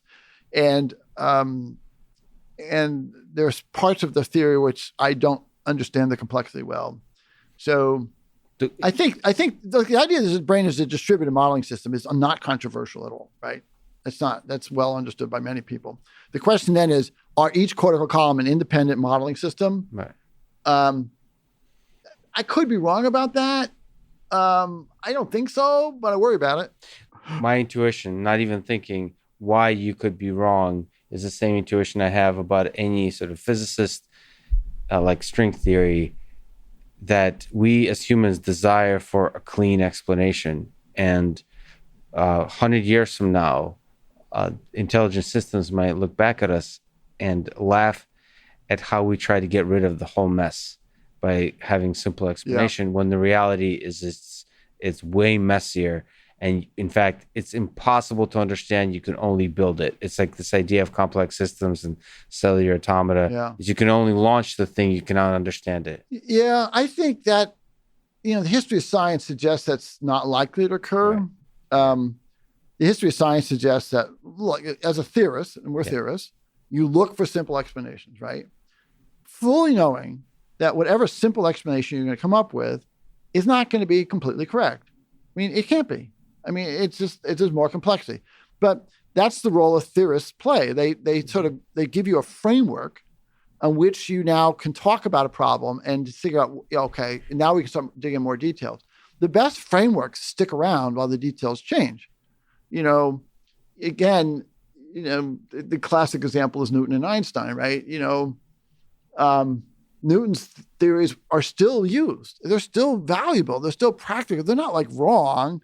It's just they've been refined. Yeah, but that's in physics. It's not obvious, by the way. It's not obvious for physics either that the universe should be such that it's amenable to these simple. Know, but so far it appears to be, as far as we can tell. Yeah, I mean, but as far as we could tell, but it's also an open question whether the brain is amenable to such clean theories. That's the not the brain, but intelligence. Well, I don't know. I would take intelligence out of it. Just say, well, okay. The evidence we have suggests that the human brain is at the one time, extremely messy and complex, but there's some parts that are very regular and structured. Mm-hmm. That's why we study the neocortex. It's extremely regular in its structure. Yeah.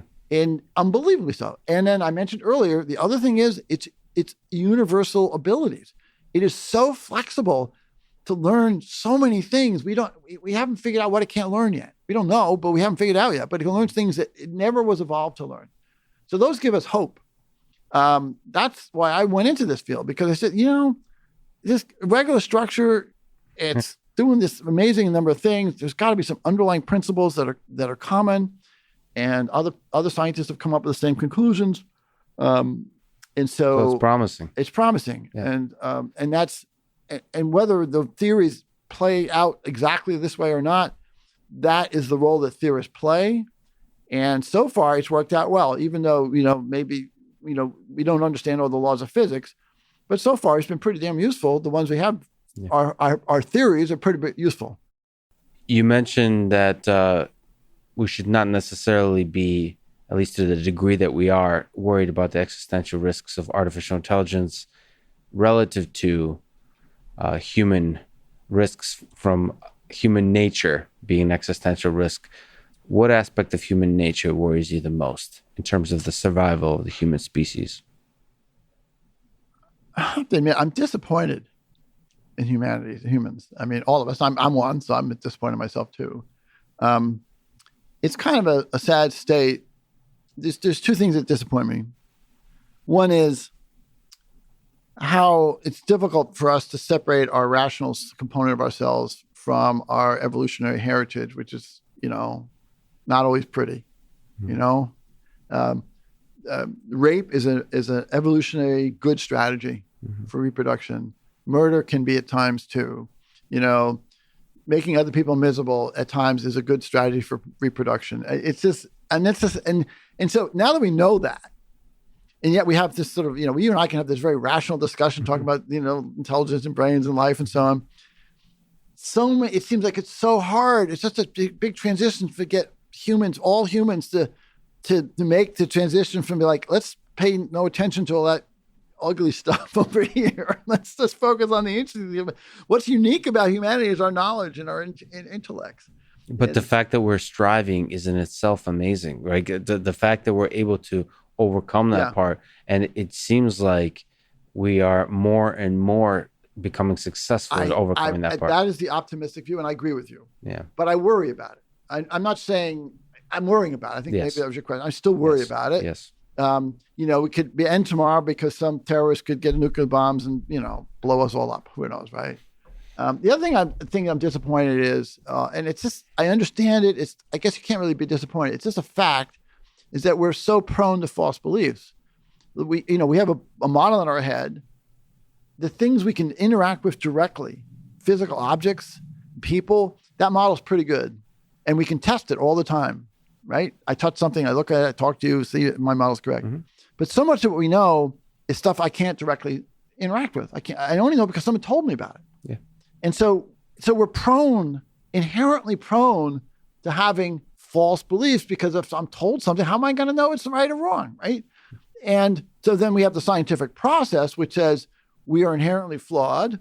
So the only way we can get closer to the truth is by looking for contrary evidence. Yeah. Like this conspiracy theory, this theory that scientists keep telling me about, that the earth is round. As far as I can tell, when I look out, it looks pretty flat to me. So yeah, there's a tension, but it's also I tend to believe that we haven't figured out most of this thing, right? Most of nature around us is a mystery, and so it. But that doesn't worry. Does that worry you? I mean, it's like, that's like a pleasure, more to figure out, right? Yeah, that's exciting. But I'm saying, like, there's going to be a lot of quote unquote wrong ideas. I mean, I've been thinking a lot about engineering systems like social networks and so on, and I've been worried about censorship and thinking through all that kind of stuff, because there's a lot of wrong ideas. There's a lot of dangerous ideas. But then I also read history and see when you censor ideas that are wrong. Now, this could be small scale censorship, like a young grad student who comes up, who like raises their hand and says some crazy idea. Yeah. A form of censorship could be, I shouldn't use the word censorship, but I know what you mean. Just like de-incentivize them from no, this is the way it's been done. Yeah, you're a foolish kid. Don't think. Yeah, you're foolish. So in some sense, those wrong ideas most of the time end up being wrong, but sometimes end up being I agree with you. So I don't like the word censorship. At the very end of the book, I ended up with a sort of a plea or a recommended course of action.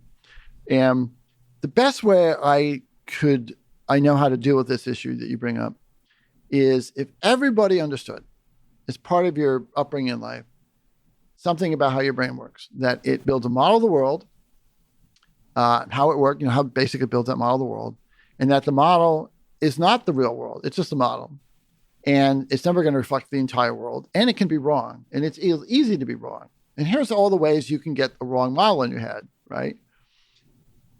It's not prescribe what's right or wrong. Just understand that process. If we all understood the process, then I get together and you say, I disagree with you, Jeff. And I said, Lex, I disagree with you, that. Well, at least we understand that we're both trying to model something. We both have different information, which leads to our different models. Yeah. And therefore, I shouldn't hold it against you and you shouldn't hold it against me.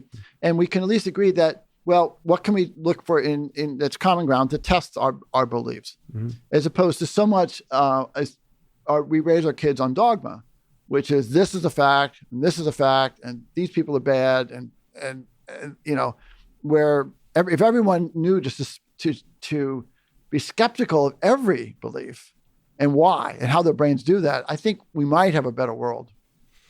Do you think the human mind is able to comprehend reality? So you talk about sort of this creating models that are better and better. How close do you think we get to reality? So the wildest ideas is like Donald Hoffman saying we're very far away from reality. Yeah. Do you think we're getting close to reality? Well, I guess it depends on what you define reality. We have a model of the world that's very useful, right? For basic goals for our survival and the things we want, pleasure, whatever, right? So that's useful. I mean, it's really useful. Oh, we can build planes, we can build computers, we can do these things, right? I don't know the answer to that question. I think that's part of the question we're trying to figure out, right? Like, obviously if you end up with a theory of everything that really is a theory of everything, and all of a sudden everything comes into play and there's no room for something else, then you might feel like we have a good model of the world. Yeah, but if we have a theory of everything and somehow, first of all, you'll never be able to really conclusively say it's a theory of everything, but say somehow we are very damn sure it's a theory of everything. We understand what happened at the Big Bang and how just the entirety of the physical process. I'm still not sure that gives us an understanding of the next many layers of the hierarchy of abstractions that form. Well, also, what if string theory turns out to be true?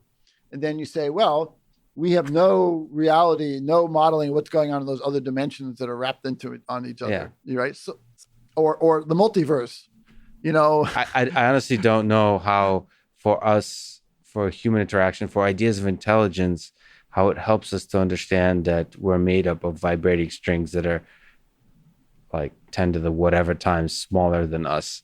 Yeah. I don't, you could probably build better weapons and better rockets, but you're not going to be able to understand intelligence. I guess maybe better computers. No, you won't be able. I think it's just more purely knowledge. You might lead to a better understanding of the beginning of the universe, right? It might lead to a better understanding of, I don't know. I guess I think the acquisition of knowledge has always been one where you pursue it for its own pleasure. And you don't always know what is going to make a difference or not. You're pleasantly surprised by the weird things you find. Do you think for the neocortex in general, do you think there's a lot of innovation to be done on the machine side? You use the computer as a metaphor quite a bit. Is there different types of computer that would help us build? I mean, what are the physical manifestations of intelligent machines? Yeah, or is it? Oh no, it's going to be totally crazy. We have no idea how this is going to look out yet. You can already see this. Today, we model these things on traditional computers, and now GPUs are really popular with neural networks and so on. But there are companies coming up with fundamentally new physical substrates that are just really cool. Mm-hmm. I don't know if they're going to work or not, but I think there'll be decades of innovation here. Yeah, totally. Do you think the final thing will be messy like our biology is messy, or do you think it's the old bird versus airplane question, or do you think we could just build airplanes that fly way better than birds in the same way we can build electrical neurocortex? Yeah. Can I riff on the bird thing a bit, because I think it's interesting. People really misunderstand this. The Wright brothers, the problem they were trying to solve was controlled flight, how to turn an airplane, not how to propel an airplane. They weren't worried about that. Interesting, yeah. They already had, at that time, there was already wing shapes, which they had from studying birds. There was already gliders that carry people. The problem is if you put a rudder on the back of a glider and you turn it, the plane falls out of the sky. So the problem was, how do you control flight? And they studied birds, and they actually had birds in captivity. They watched birds in wind tunnels. They observed them in the wild, and they discovered the secret was the birds twist their wings when they turn. And so that's what they did on the Wright brothers flyer. They had these sticks that you would twist the wing, and that was their innovation, not the propeller. And today, airplanes still twist their wings. We don't twist the entire wing. We just twist the tail end of it, the flaps, which is the same thing. So today's airplanes fly on the same principles as birds, which is observed by. So everyone get that analogy wrong. But let's step back from that, right?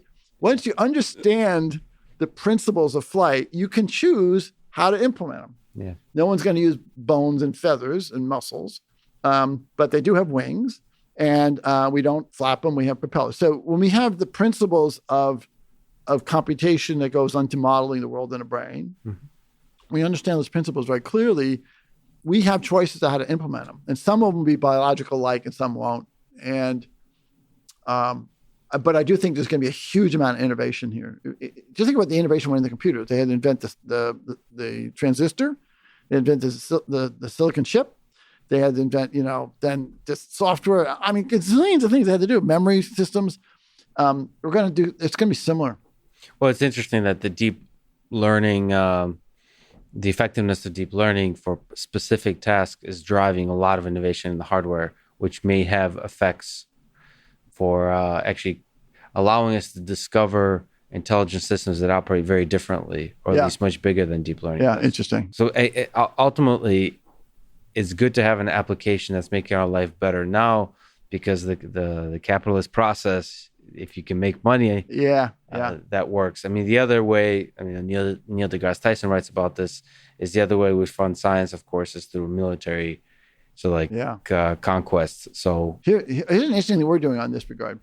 So we've decided we used to have a series of these biological principles, and we can see how to build these intelligent machines. But we've decided to apply some of these principles to today's machine learning techniques. So we didn't talk about this principle. One is sparsity in the brain. Most of the neurons are inactive at any point in time. It's sparse, and the connectivity is sparse, and that's different than deep learning networks. So we've already shown that we can speed up existing deep learning networks anywhere from 10 to a factor of 100. I mean, literally 100, and make them more robust at the same time. So this is commercially very, very valuable. And so, if we can prove this actually in the largest systems that are commercially applied today, there's a big commercial desire to do this. Well, sparsity is something that doesn't run really well on existing hardware. It doesn't really run really well on GPUs and on CPUs. And so that would be a way of sort of bringing more brain principles into the existing system on a commercially valuable basis. Another thing we can do is we're going to use these dendrites, models of I talked earlier about the prediction occurring inside a neuron. That basic property can be applied to existing neural networks and allow them to learn continuously, which is something they don't do today.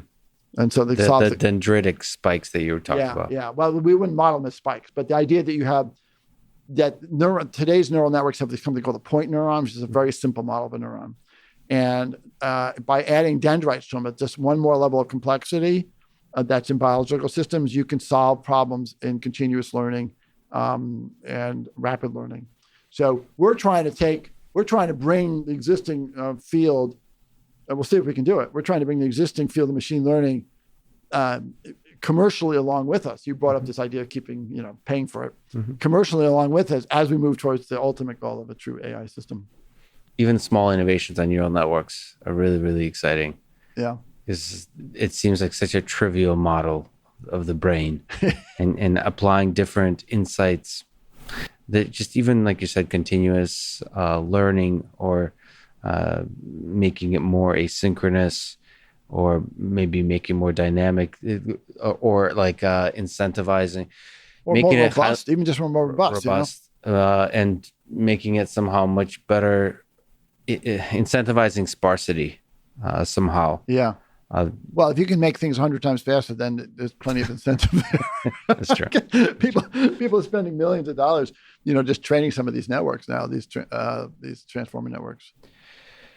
Let me ask you the big question for young people listening to this today in high school and college. What advice would you give them in terms of which career path to take and maybe just about life in general? Well, in my case, I didn't start life with any kind of goals. When I was going to college, it's like, oh, what did I study? Well, maybe I'll do this electrical engineering stuff, It wasn't like, today you see some of these young kids are so motivated, like, I'll change the world. I was like, whatever. And, but then I did fall in love with something besides my wife, but I fell in love with this, like, oh my God, it would be so cool to understand how the brain works. And then I said to myself, that's the most important thing I could work on. I can't imagine anything more important, because if we understand how the brains work, we can build intelligent machines and they could figure out all the other big questions of the world, right? So, and then I said, but I want to understand how I work. So I fell in love with this idea and I became passionate about it. And this is, a trope. People say this, but it's true. Because I was passionate about it, I was able to put up with almost so much crap. I was in that, I was that person said, you can't do this. I was a graduate student at Berkeley when they said, you can't study this problem. No one can solve this, or you can't get funded for it.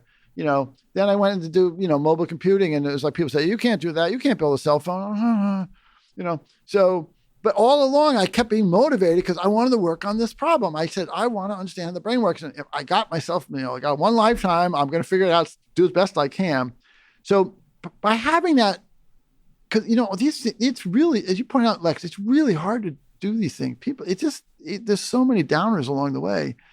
So many obstacles that get in your way. Yeah, I'm sitting here happy all the time, but trust me, it's not always like that. Well, that's, I guess, the happiness, the passion is a prerequisite for surviving the whole. Yeah, the whole I think so. I think that's right. And so I don't want to sit to someone and say, you need to find a passion and do it. No, maybe you don't. But if you do find something you're passionate about, then you can follow it as far as your passion will let you put up with it. Do you remember how you found it? This is how the spark happened.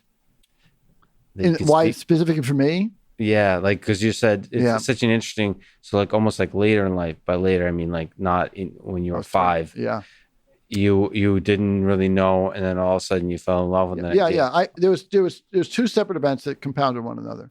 One, when I was probably a teenager, it might have been 17 or 18, I made a list of the most interesting problems I could think of.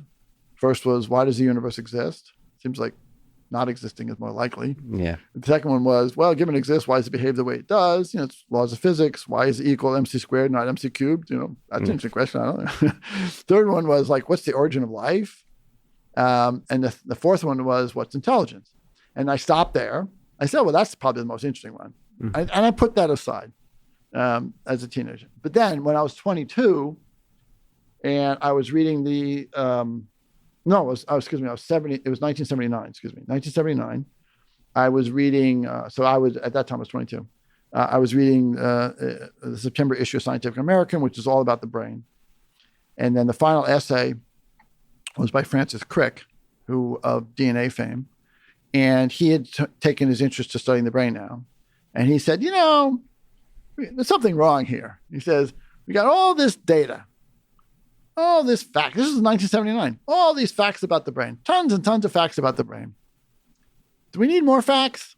Or do we just need to think about a way of rearranging the facts we have? Maybe we're just not thinking about the problem correctly. Yeah. You know, because he says, this shouldn't be like this, you know? So I read that and I said, wow. I said, I don't have to become like an experimental neuroscientist. I could just look at all those facts and try to and become a theoretician and try to figure it out.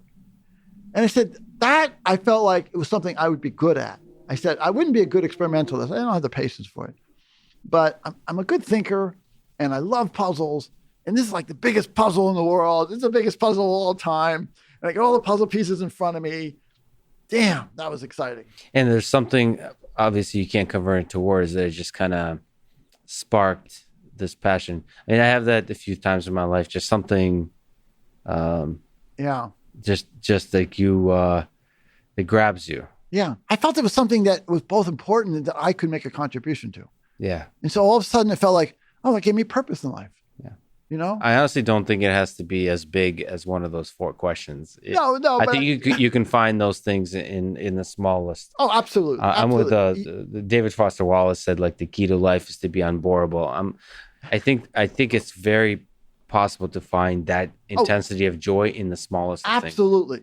You asked me my story. Yeah. So. No, but I'm actually speaking to the audience. Yeah. It doesn't have to be those 4. You happen to get excited by one of the bigger questions of in the universe, but even the smallest things. And watching absolutely. the Olympics now, just giving your life over to the study and the mastery of a particular sport is fascinating. Yeah. If it sparks joy and passion, you're able to, in the case of the Olympics, basically suffer for like a couple of decades to achieve perfection. You can find joy and passion just being a parent. The parenting one is funny. So I was not always, but for a long time wanted kids and get married and stuff, and especially that has to do with the fact that I've seen a lot of people that I respect get a whole nother level of joy from kids. And at first is like, your thinking is, well, like, I don't have enough time in the day, right? If I have this passion to solve intelligence, which is true. Yes. But like, if I want to solve intelligence, how is this kid's situation going to help me? But then you realize that, like you said, the things that sparks joy, and it's very possible that kids could provide even a greater or deeper or more meaningful joy than those bigger questions. Yeah. When they enrich each other. And that seemed like obviously when I was younger, it's probably a counterintuitive notion because there's only so many hours in the day. But then life is finite and you have to pick the things that give you joy. Yeah. But you can also understand you can be patient too. I mean, it's finite, but we do have, 50 years or something. But it's also long, yeah. So in my case, I had to give up on my dream of the neuroscience because I was a graduate student at Berkeley and they told me I couldn't do this and I couldn't get funded. And so I went back in the computing industry for a number of years. I thought it would be 4, but it turned out to be more. But I said, I'll come back. I'm definitely going to come back. I know I'm going to do this computer stuff for a while, but I'm definitely coming back. Everyone knows that. And it's the same as like raising kids. Well, yeah, you have to spend a lot of time with your kids. It's fun, enjoyable. But that doesn't mean you have to give up on other dreams. It just means that you have to wait a week or 2 to work on that next idea. Well, you talked about the darker side of me, disappointing sides of human nature that we're hoping to overcome so that we don't destroy ourselves. I tend to put a lot of value in the broad general concept of love, of the human capacity of compassion towards each other, of just kindness, whatever that longing of like just the human to human connection. Yeah. It connects back to our initial discussion. I tend to see a lot of value in this collective intelligence aspect. Yeah. I think some of the magic of human civilization happens when there's a party is not as fun when you're alone. Yeah, no. I totally agree with you on these issues. Do you think, from a neocortex perspective, what role does love play in the human condition? Well, those are two separate things. From a neocortex point of view, I don't think it doesn't impact our thinking about about the neocortex. From a human condition point of view, I think it's core. I mean, we get so much pleasure out of loving people and helping people. So I'll rack it up to old brain stuff, and maybe we can throw it under the bus of evolution if you want. That's fine. It doesn't impact how I think about how we model the world. But from a humanity point of view, I think it's essential. Well, I tend to give it to the new brain. And also I tend to think that some of aspects of that need to be engineered into AI systems, both in their ability to have compassion for other humans and their ability to maximize love in the world between humans. So I'm more thinking about the social network. So like whenever there's a deep integration between AI systems and humans, so specific applications where it's AI and humans, I think that's something that's often not talked about in terms of metrics over which you try to maximize, like which metric to maximize in a system. It seems like one of the most powerful things in societies is the capacity to love. Well, it's fascinating. I think it's a great way of thinking about it. You know, I have been thinking more of these fundamental mechanisms in the brain as opposed to the social interaction between humans and AI systems in the future, and I think if you think about that, you're absolutely right.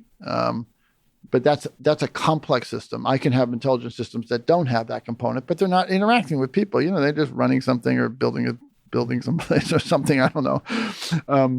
But if you think about interacting with humans, it's gonna. But it has to be engineered in there. I don't think it's gonna appear on its own. That's a good question. Well, we'll leave that open. Well, in terms of from